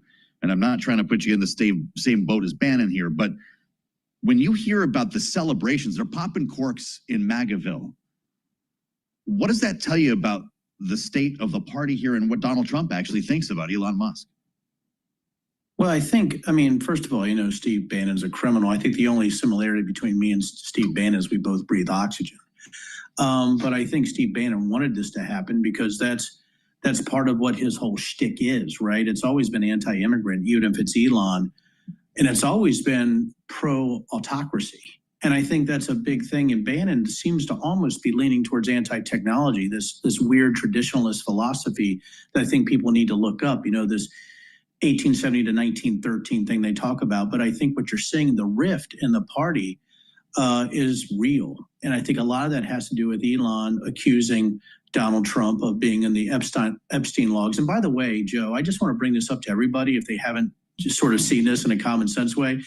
So if Elon Musk knew this, was he covering for somebody he thought was a pedophile from the beginning? It just doesn't make any sense, right? It's ludicrous. It's that instability stuff that you're seeing again. So I think for me right now, when you're looking at Steve Bannon calling for him to be deported, it's just that ludicrous, unserious childishness that you've seen throughout the MAGA movement for some time. Of course, nobody knows what the Epstein stuff was about, and we have no way to verify any of that. Denver, we're talking national security on a day after you got back from Ukraine. And that was the original reason we reached out to you this week. I know that you found yourself in places like Odessa and Kyiv, listening to air raid sirens in the middle of the night, watching anti-aircraft fire light up over the city, watching Ukraine intercept drones and missiles from Russia. I want to ask you, about what's next here, because President Trump talked to Vladimir Putin yesterday and told the world that a very difficult period of time was coming here because Russia's going to hit back on that drone attack that Ukraine sent deep into Russia last week. What are you bracing for? And will it happen this weekend? Yeah, I mean, you're going to brace for indiscriminate civilian deaths because Putin's a murderer. I mean, when you look at what Ukraine did with that deep drone attack on strategic bombers and bases throughout Russia, you're talking about legitimate military targets. What Ukraine needs to brace for are illegitimate civilian strikes, across Ukraine. Now, I was also in Kherson, and as you know, Joe, that is right there, right? I mean, I was on the right bank. You were. The left bank, the Russians are right across there with snipers, and that's where they fly their first-person view drones or their kamikaze drones out of that area. So I was there and in the bunker in Odessa when it was hit. I was also in Kyiv. I was also in Mykolaiv when the air raid sirens went off. I was in Kherson getting the hell out of there an hour before drone strikes there. So I think what you're going to see is a massive civilian retaliation by Putin, where he just indiscriminately strikes anything that he wants to based on what happened. But here's what Trump said that gets me. And again, Joe, I know me and you enjoy talking about this. He said he might just let them fight, which is the most ridiculous thing you can say is POTUS. Like two kids in a schoolyard. Like two kids in a schoolyard. But if you do just let them fight and European nations brace and fund Ukraine, Ukraine will win this war. And I've been telling people this since that deep strike, that the upper hand is now Ukraine. And I think the desperate measures you see with Putin, like hitting Kyiv last night, and my phone was lighting up from people that were there. I think with him hitting Kyiv last night with really one of the largest drone attacks in Kyiv in some time, I think shows the desperation of the Russian government. But I do believe that people need to watch out for Kherson, Kharkiv, but also Odessa. I'm worried about Odessa, Joe. I really am. And I think people need to brace for massive civilian casualties. Well, I guess that begins to answer my next question, which is how prepared Ukraine may be for an onslaught. They know it's coming, Denver. Do they have the shells, the interceptors to deal with it? I tell you what, it's going to be tough on them. They're always resource limited based on the fact that the United States government hasn't been as supportive. And I think people in the United States need to realize we've always sort of been doers. We just don't watch. And I think we need to rally as U.S. citizens in a country that's being attacked, but they do have the heart and the spirit, and they have better tactics and adaptability and a massive drone production asset line that it's unprecedented. I got to see it. And I think they do have superiority tactically on drone warfare, which is why you see the stalemate. So I think Ukraine is ready for the onslaught. But there was a quote from somebody, from a Ukrainian, and this is what she said. She says, "We do not hate the Russians. We just want them to leave us alone. But in order for us to have them leave us alone, we need to kill them." Now, that is how the Ukrainians think. Wow. If Russia leaves them alone, they're done. But if not, Ukrainians are the toughest, hardiest, adaptable people I've ever met.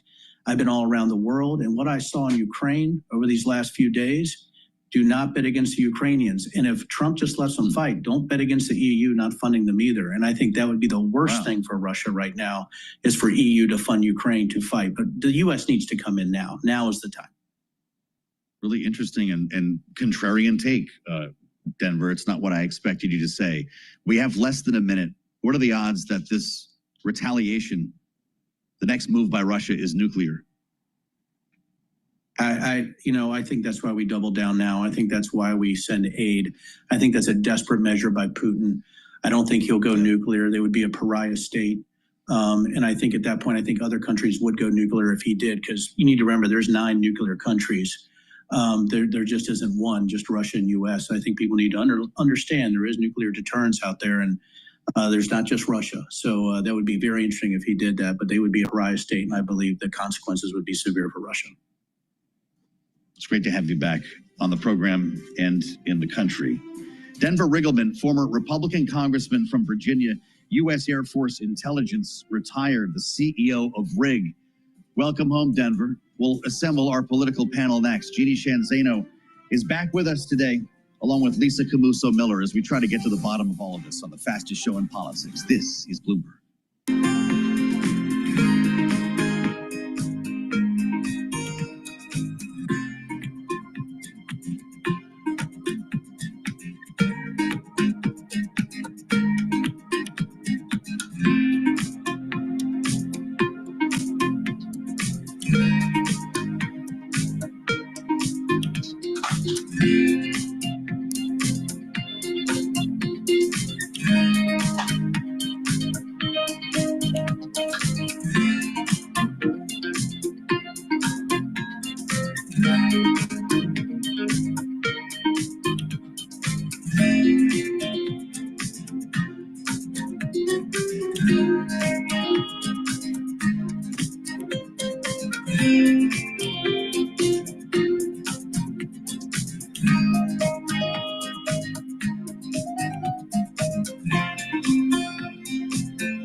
Please go to my store, the-studio-reykjavik.com, and get the structural nano silver gel.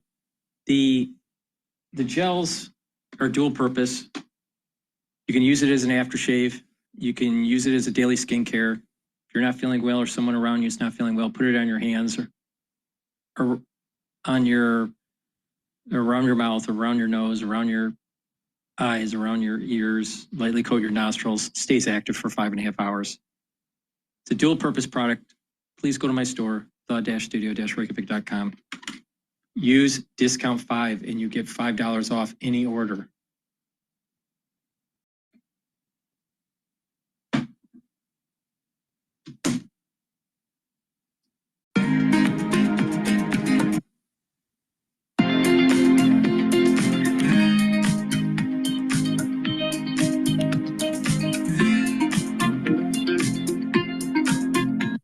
All right, let me go over the market here. The S&P 500 is trading at 5,994. VIX is trading at 17. The euro is trading at 1.13. Oil's trading at 64.74. BITO is trading at 21.10. Japanese yen is trading at 144.96. UCO is trading at 22.44. Gush is trading at 21.98. DRIP is trading at 10.34. Natural gas is trading at 3.749.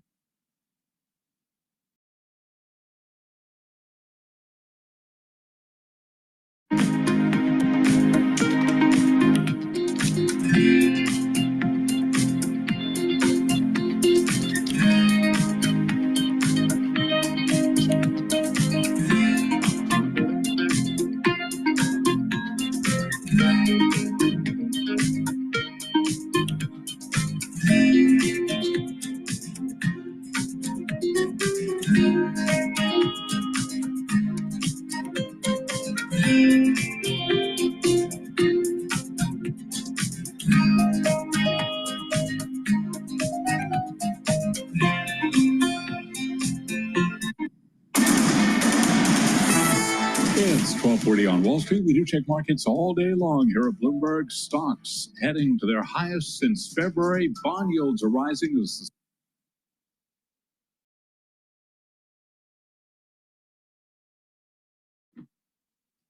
morning's job data eases concerns about an imminent economic slowdown, steadying Wall Street in the aftermath of President Trump's market-moving war of words with Elon Musk. Right now, we do have Tesla shares up today by 5.8%. The Dow, the S&P, NASDAQ, and our Mag 7 index all advancing.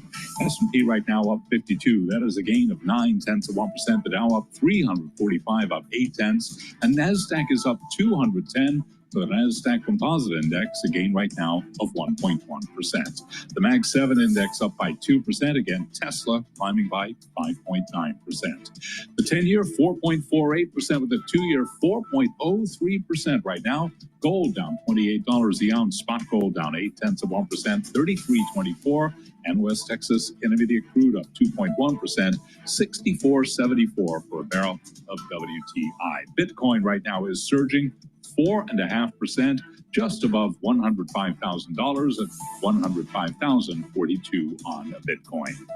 Circle Internet Group share price continues to increase a day after the stablecoin issuers more than doubled from the IPO price. Right now, we have got Circle Internet Group rallying by 39.7%. Another IPO to tell you about, Omada Health shares, they are climbing 37% in their trading debut. The company helps provide virtual care for people managing chronic conditions. Recapping, S&P up by 0.9%. Balance of power continues right now. Back we go to Washington once again. Your host, Joe Matthew. Charlie, thank you so much. Watching Wall Street for us every day here on Balance of Power. And of course, on this day of days, we're watching stocks rise on good feels about the job market, the jobs day, bringing smiles to the White House as well. We're going to talk coming up at the top of the hour, 1 p.m. Eastern Time, with Anna Wong from Bloomberg Economics and her take on the employment report today. Donald Trump needed something to feel good about. He couldn't have been too happy by the time he went to bed last night after the back and forth with Elon Musk. My goodness. The spat continues. We all woke up to headlines this morning that they were going to break bread, maybe come in off the ledge here.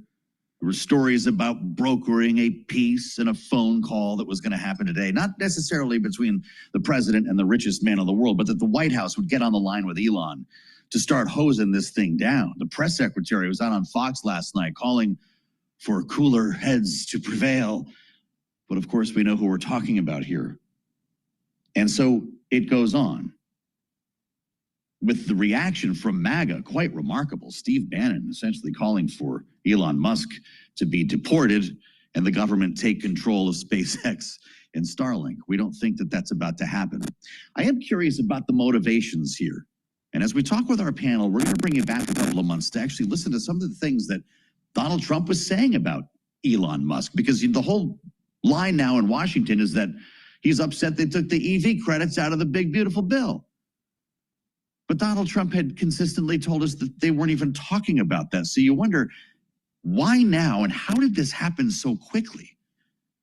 Denver Riggleman just pointed out some of the potential national security concerns that we have that could stem from this. And that's where we start our conversation with our political panel.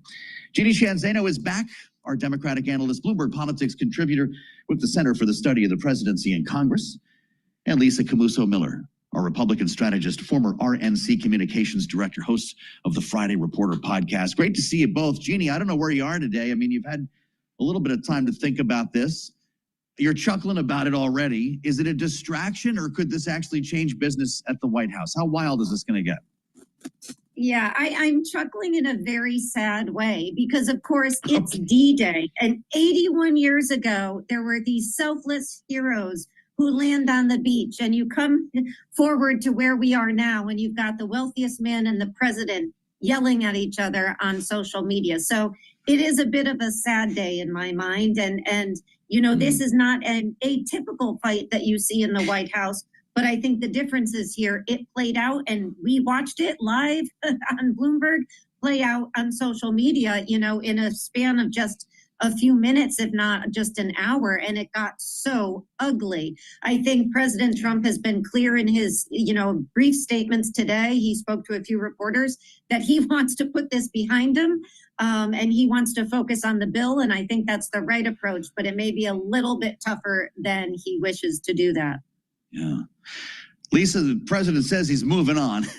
Isn't that what you say the day after you have a big breakup? But MAGA is not. Steve Bannon says he and Peter Navarro are recommending, and he says, I hope that the president is drafting executive orders as we speak to implement the Defense Production Act, seize SpaceX and Starlink, put them under government management, watch him squirm as the investigations are conducted. He wants investigations into his immigration status, security clearance, drug use, his dalliances with China and Russia. I get the vibe from MAGA here, but does the president agree with that, Lisa? President doesn't have to, Joe. We could have predicted this 6 months ago. I've been saying it forever. There wasn't enough room for more than one main character in this sitcom. And so this is absolutely predicted. The president will move on. He will focus on what he needs to focus on. And the MAGA folks will chew him up and spit him out and have a good time with it, because I expect that what will happen, and what it looks like is happening, Joe, is that House Republicans and Senate Republicans are lining up with the president, and they're moving along with business as usual, because it seems more than anything that this is sour grapes from Elon Musk. Elon Musk is unhappy with the way that the breakup happened, and he's acting foolishly, to Jeannie's point. She's not wrong about that. I'm with her on that one. But this is precisely what we expected to see happen here. And these are two very big personalities that I expect that unless this quiets down and goes away, the person that will look like the most foolish will be Elon Musk, and the one that will prevail clearly will be the president. I am curious when it comes to motivations, what we're talking about here. Everybody says it's about the EV tax credit. Jeannie, you've heard that. He's upset. He runs an electric car company. And, you know, he said yesterday on Twitter he didn't care about it. But you know who else said that? Was Donald Trump. Let's go back to March now, because remember, there were huge questions about conflicts of interest. Is Elon going to try to mangle the bill as he runs Tesla? Let's go to the cabinet room, the 25th of March. Donald Trump, listen. Elon has never asked me for a thing. I mean, I got rid of the electric car mandate. I have no idea how that affects him, but possibly not good. I don't know. But he's never asked me for a thing. And I think that's an amazing tribute. Elon's a patriot. We want to thank you very much for the job you're doing. Thank you very much. Round of applause. I think, Jeannie, that was your producer James is right. That was the two-hat day. He was wearing two MAGA hats. What are we talking about then? The president said it in the driveway as well when they were selling Teslas, that Elon never even brought it up. Do you believe that's what motivated him to break up with the president? I think it is a whole host of factors. You know, Joe, it seems to me that this is a little bit like when you're in a relationship and you're like, oh, she's so wonderful or he's so wonderful. Then you break up. Not so much. There were all kinds of bad things we never told you about. So I think there's a little bit of that going on. And Joe, by the way, you said to Lisa, you move on after a relationship. No, you have to eat ice cream for 24 hours and watch sad movies. So maybe that's what Trump is doing today. But, you know, I think there are very serious issues that come to the forefront here. I do think that in the short term, Donald Trump will likely get this bill through. I agree with Lisa on that. I think the problem for MAGA, the Republicans, is long term on this thing. So you get this thing through. How do you then go and sell it? What, by the way, is the economic policy of MAGA when you have this enormous divide in the Republican Party that we've seen play out throughout the debate on this bill, with the Steve Bannons of the world on the one side, and then you get the deficit hawks on the other. So there's a lot of serious questions here. And oh, by the way, collateral damage. People like J.D. Vance, who's forced, because he wants to run in 28, not to these guys and hope they both invest in him. So I think there's a lot more damage to go around here as we go forward politically. You picture J.D. Vance up there at the Naval Observatory taking the phone off the hook. Draw the blinds. You mentioned the ice cream. It is Ice Cream Friday here at Bloomberg. Lisa, they were eating ice cream together in the White House a couple of weeks ago, right? The Elon Musk told this story in an interview. He was sleeping in the Lincoln bedroom. Donald Trump told him where to find the ice cream down the kitchen in the middle of the night. It reminds us of how personal this relationship got and how much Elon Musk knows about Donald Trump. There could be a tell-all. There could be leaks to folks like Vladimir Putin, who we know that Elon Musk has been talking to on the regular for the last 2 years, at least until he got into the White House. His work with China. How exposed could Donald Trump be on a personal level here, whether it's a tell-all book, a soap opera, or when it comes to geopolitics, Lisa? You know, Joe. This is the problem I have with Joe on Bloomberg, is that he can't say anything positive about Trump. Not one thing. He's such a, I tell you, I can't stand Joe and Bloomberg. On social media. If he knew how to deploy some really specific tactics that could be harmful to this administration, I have to believe that he would have done them in a very, very different way than throwing a gigantic tantrum on social media. It just, to me, doesn't seem that way. So yes, I don't discredit some of the other points that have been made today and over the course of the week on your show, Joe. It does definitely raise questions about what access he had to information about privacy information to American citizens and data that he had access to when he stepped away from the White House. Did he maintain access to those kinds of files? That's concerning. That's probably the area that we will see this administration now turn their sights on as to whether or not Elon Musk has access to that kind of information, because that's where the danger happens. That's where the worries are. I don't necessarily see him having any kind of impact in any other way other than in that space. Because even though Donald Trump does not have a close circle of friends, because he is the kind of person that is the first person all of the time, everywhere. So he does not keep a close circle. And I suspect that even though he and Elon Musk seem to have had a closer connection, that President Trump was pretty careful about how much Elon knew about him specifically on purpose. Why does MAGA hate Elon Musk, Lisa? Well, I'm not sure that they hate Elon Musk, except that they always have put Donald You heard what Steve Bannon said. I mean, the F words I can't even read on the air here, and he's been really upset about Elon being in the White House to begin with. Is it the fact that he's an immigrant? Jealous. Is it the fact that he's got a green card? Bannon is saying these things because he's jealous, because Bannon was kicked out too.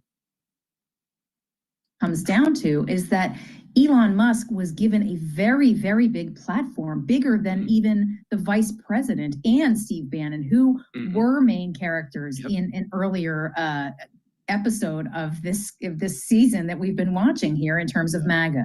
So I think the opportunity is that Elon Musk's star rose really fast, and now it's coming crashing down, and MAGA is having a terrific time at kicking him all the way down the ladder as he goes. Mm-hmm. So Cece brings up an interesting point here.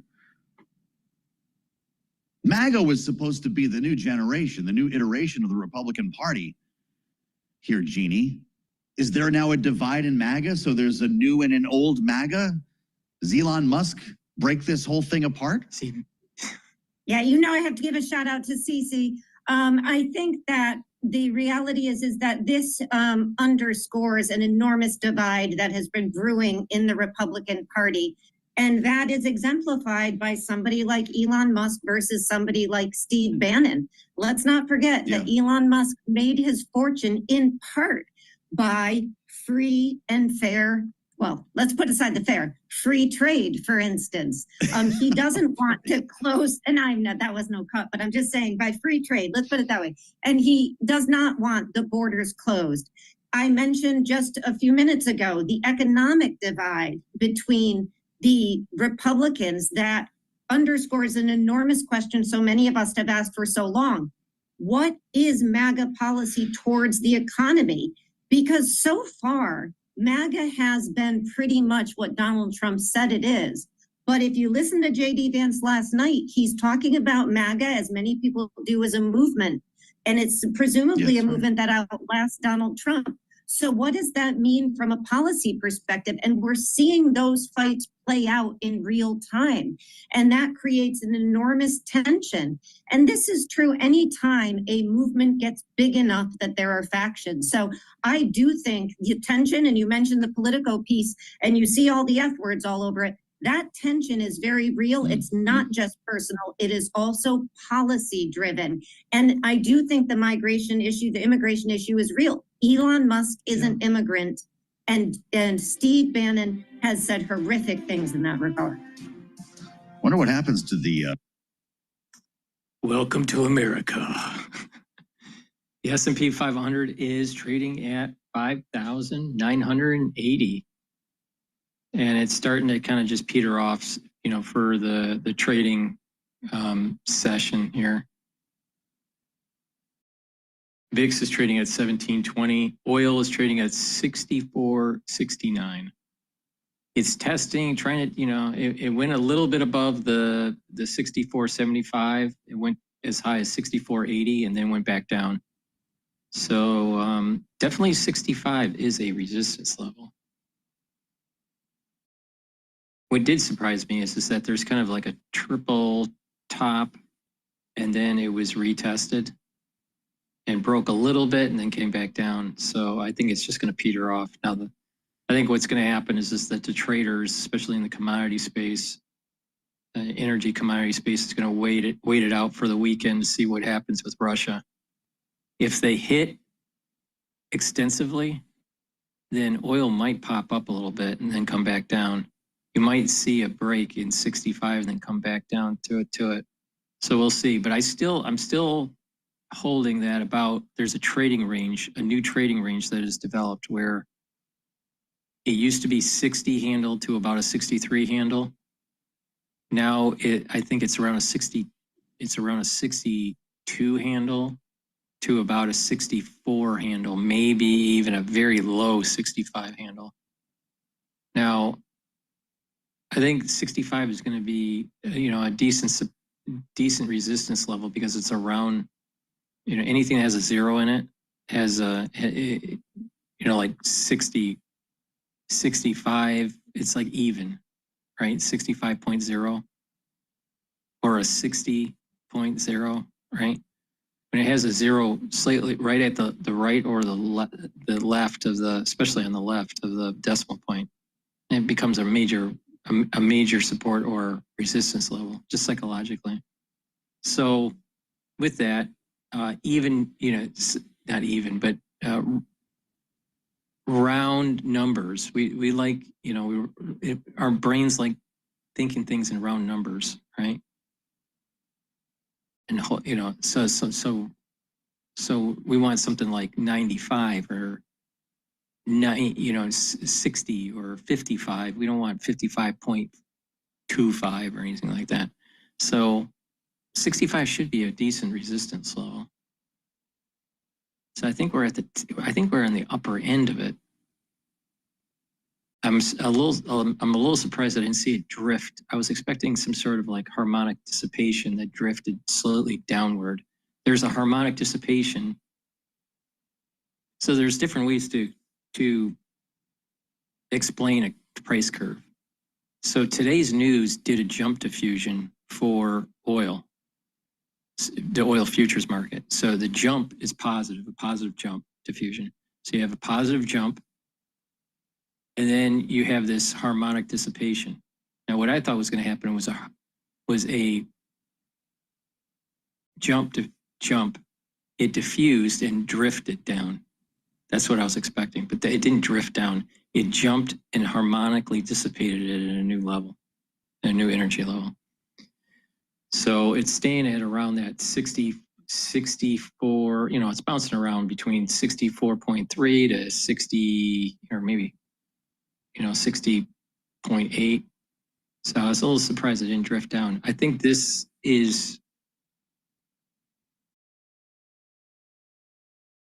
a little bit of event risk issue here with Russia, but also the stock piles that are at Cushing are probably low, and that this being bolstered because of that. So the trading range may not be 62 to 64 handle. The trading range may actually be maybe a 63 to maybe a 65 handle. So we'll have to see what happens on Monday. Thinks that's about to happen. Yeah, no, the Fed's not even thinking about cutting 25 basis points at this time, let alone 100 basis points all at once. But that's what President Trump is advocating for, as he continues to allege that the chairman of the Fed, Jerome Powell, is too late. Hence why he says go for a full point. He says that will be rocket fuel. The question is what kind of fuel the economy really needs when we look at 139,000 print on payrolls, at least for last month. We do have to consider downward revisions, though, when we look holistically at the picture of the labor market. 4.2% unemployment feels pretty good just weeks after economists were ratcheting up odds on a recession. We're not hearing calls like that today. Granted, there are concerns about a slowdown or a moderation at least. We still haven't really seen the impact of DOGE cuts if they ever emerge. And it is an interesting moment at the economy, but not one that would call for an emergency rate. Please go to my store, the-studio-reykjavik.com, and get the drops and the lozenges. You can get the drops in 3 flavors. You can get it in honey and lemon, cherry, and also in blueberry. The drops have 100 drops in each bag, and they're very high quality. You get that irritation, take it right away. Make sure you have some at home and at work. You never know when you need them. And I also have lozenges, which are larger. You get 21 in each bag. You can get that in elderberry zinc that I have in stock. So please go to my store, the-studio-reykjavik.com. Tesla is having a better day than it did yesterday, not recovering entirely that 14% loss, but still we're up on the day along with the broader equity market. So let's get a check on those markets now and turn to Charlie Pellet up in New York. Hey, Charlie. And good day from New York. We have got Tesla shares advancing now by 5.8% of the Dow, the S&P, NASDAQ solidly in the green right now. The jobs report seen as solid but not spectacular. A whole lot more on that report coming up with our Anna Wong in just a moment here on Balance of Power. The S&P right now up 48. That is a gain of 0.8%. The Dow up 309, up 0.7%, while the NASDAQ Composite Index up 201, up by 1%. Again, Tesla up 5.8%. Our Mag 7 index up now by 2%. All 7 members of that index, by the way, are advancing. The 10-year 4.48%, the 2-year 4.03%. Gold retreating by $29 the ounce to $33.23, a drop of 0.9%. West Texas Intermediate crude up 1.8%, $64.52 for a barrel of WTI. Bitcoin now surging by 4.4% at 104,901 on Bitcoin. Tesla leading gains on those Mag 7 index shares after the electric vehicle maker rebounded after yesterday's 14% plunge. Again, Tesla shares climbing now by just about 5.7%. Again, recapping, S&P up 0.8% for on-demand news 24 hours a day. Subscribe to Bloomberg News now wherever you get your podcasts. And Balance of Power continues right now. Back to go to Washington. Once again, your hosts, Joe Matthew and Kaylee Lyons. All right, Charlie Pellet with a look at these Jobs Day markets. Thank you so much. A very happy Jobs Friday to everyone joining us here on Bloomberg TV, radio, YouTube, Bloomberg Originals, wherever you find us on this Friday. We, of course, are coming to terms with the data we got earlier this morning. 139,000 print on payrolls, which, of course, the White House is touting as a labor market that is still strong, even if you do need to look at revisions also when we consider the full picture here, and also the fact that we're seeing these job gains really concentrated in specific sectors. And we're going to get into this more with Anna Wong of Bloomberg Economics in just a moment. But we had a chance to catch up here on Bloomberg with the Labor Secretary, Lori Chavez-DeRemer, about this payrolls print earlier today. And this is how she framed the figures. And sometimes you gotta have the stool stand on several different legs. The president does a wonderful job at negotiations. The president will have a conversation with the Treasury Secretary, and he will determine when it's time to put the pressure on to lower those interest rates to make sure that we're still adding to the American economy and protecting the American worker. That's where we start our conversation with Anna Wong. Always a pleasure to compare notes on a Jobs Day with Bloomberg Economics chief U.S. economist. Anna, is this being framed properly in terms of moderation and good feels on Wall Street that this economy might be actually in better shape than a lot of folks thought? Yeah, so notice how the bond market reacted in an outsized way to just 13,000 upside surprise. I think that what this tells me is that the bond market and a lot of traders were positioned for a very weak print coming in. And what we're seeing is more of an unraveling of these positions as opposed of suddenly this jobs report inspired confidence in the labor market. Because when you look at the numbers, the 3-month moving average of monthly job gains is only 135,000. And before this jobs report, even with our expected lower jobs creation in May, we thought that the 3-month trend was 153. And of course, if you use the consensus forecast coming in, their expected 3-month average would be more like 170,000. So the trend, basically, the revisions, the 95,000 jobs downward revisions, led to a trend job growth pace that's actually lower than what everybody thought. So I would say that on net, the takeaway from this jobs report is actually it's weaker than what most people thought.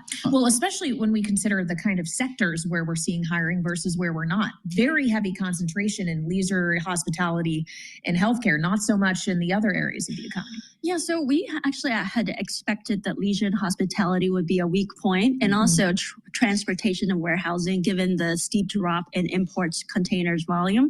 So I actually thought that the fact that jobs are coming from there is a bit suspicious, and was signify that there will be downward revisions. We saw that most of the downward revisions in the last 2 months was in the transportation and warehousing sector.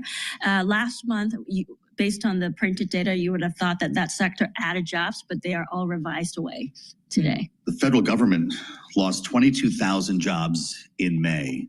Is that the Doge, and is that as bad as it gets? So that part, we actually expected that, partly because every month you have a natural attrition rate of the federal workforce of roughly 13,000. And without being replaced, as there's this federal hiring freeze, you would naturally see at least 13,000 jobs, federal workers leaving the workforce. Just through attrition. Right, through attrition. And then on top of that, you have maybe 7,000 more from Doge. And we know for a fact that many people are indeed being laid off from Doge, and they are not necessarily being paid.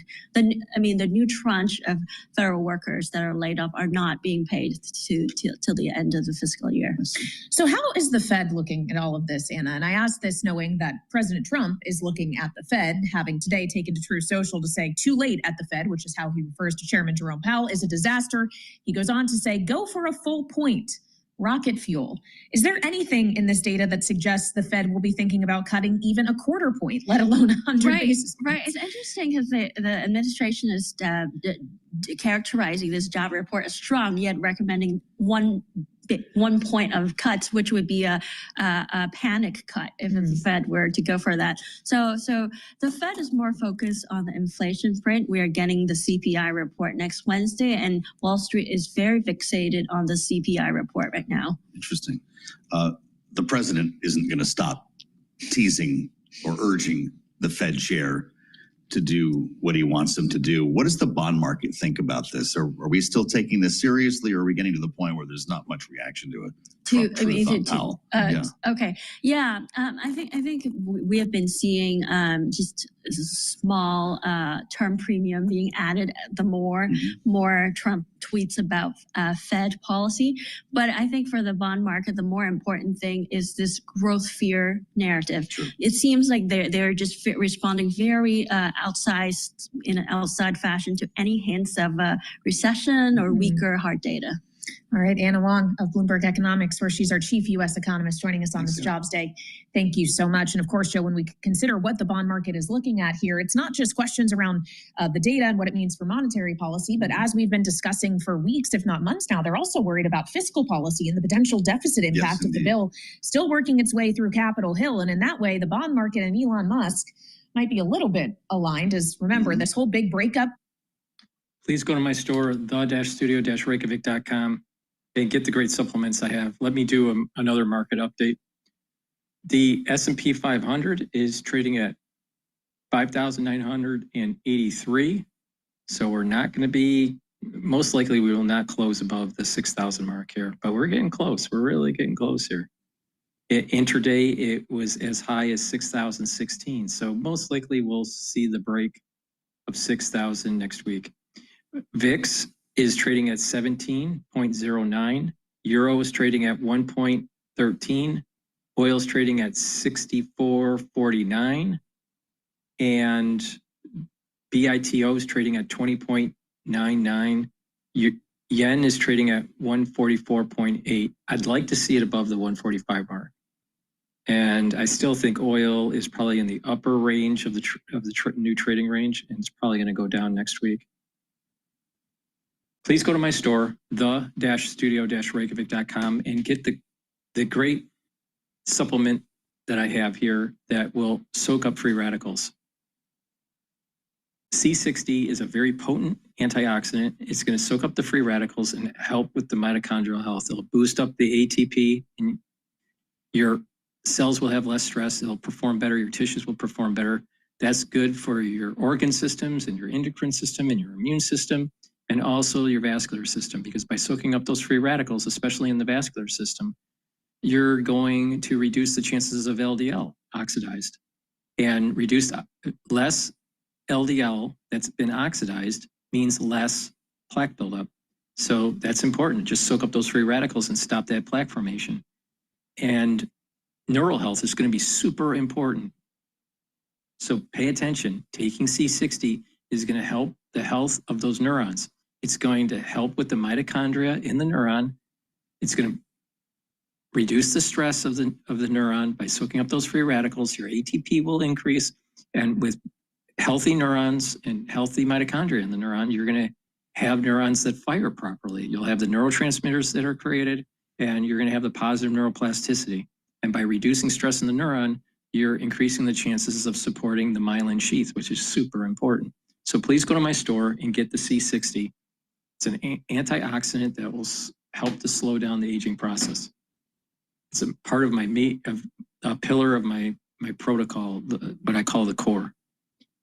You can get it in MCT coconut oil, extra virgin olive oil, and avocado oil. You can get it in a 2 ounce, a 4 ounce, or an 8 ounce configuration. Make sure you take a teaspoon a day every day. It's better to take it on an empty stomach for best absorption. And if you're going to work out, take it before your workout, so you're soaking up the free radicals during that workout, and you're going to recover quicker from the workout. So take a teaspoon a day every day, really important. And what you're going to notice is you're going to have more energy, and your systems are just going to be performing better. Your immune system will perform better. Your endocrine system is going to perform better. Your neural health will be better. And if you do this regularly for a decent period of time, you're going to notice that you're slowing down the aging process. And if you look at some of the key things that happen when people get older, they start to build up free radicals, their mitochondrial health goes down, their energy levels go down, they have atrophy, they start having bone density problems, they start having memory problems. So you want to target by doing a holistic health protocol, target all these different things that are related to aging and mitigate them. And a big part of that aging process is a buildup of free radicals. So you want to soak those up with strong antioxidants, and C60 is a very potent antioxidant. So that's the broadcast that I have for today. We've been going on Rumble for almost 4 hours and 30 minutes, 24 minutes or so. I greatly appreciate you watching. Please make sure that you subscribe to my channels. The links are in the description of this video and all my videos. I have 4 channels on YouTube. I have Brighteon, Bitchute, and Rumble. Please subscribe, share the links, ask your social media to subscribe so I can reach a larger audience, to inform them how the markets are performing, how to be able to benefit from that, and also to improve your health. And then, this show deals with a lot of breaking news. Today there wasn't that much breaking other than the economic data, but the ones that have been watching over a long period of time, you've noticed that anything can happen during the show. So thank you for listening, and have a nice day. Have a nice weekend. I'll have another set of videos for you this weekend going over issues with the Chinese and the students at University of Michigan.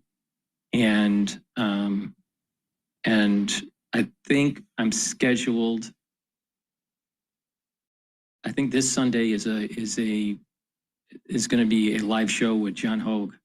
So stay tuned for that. It's scheduled for Sunday at 10 p.m. New York time. So we'll be taking live calls with X Spaces, and we live stream on YouTube. So please participate in that show. That's on Sunday at 10 p.m. Eastern time. Thank you for listening, and have a nice day.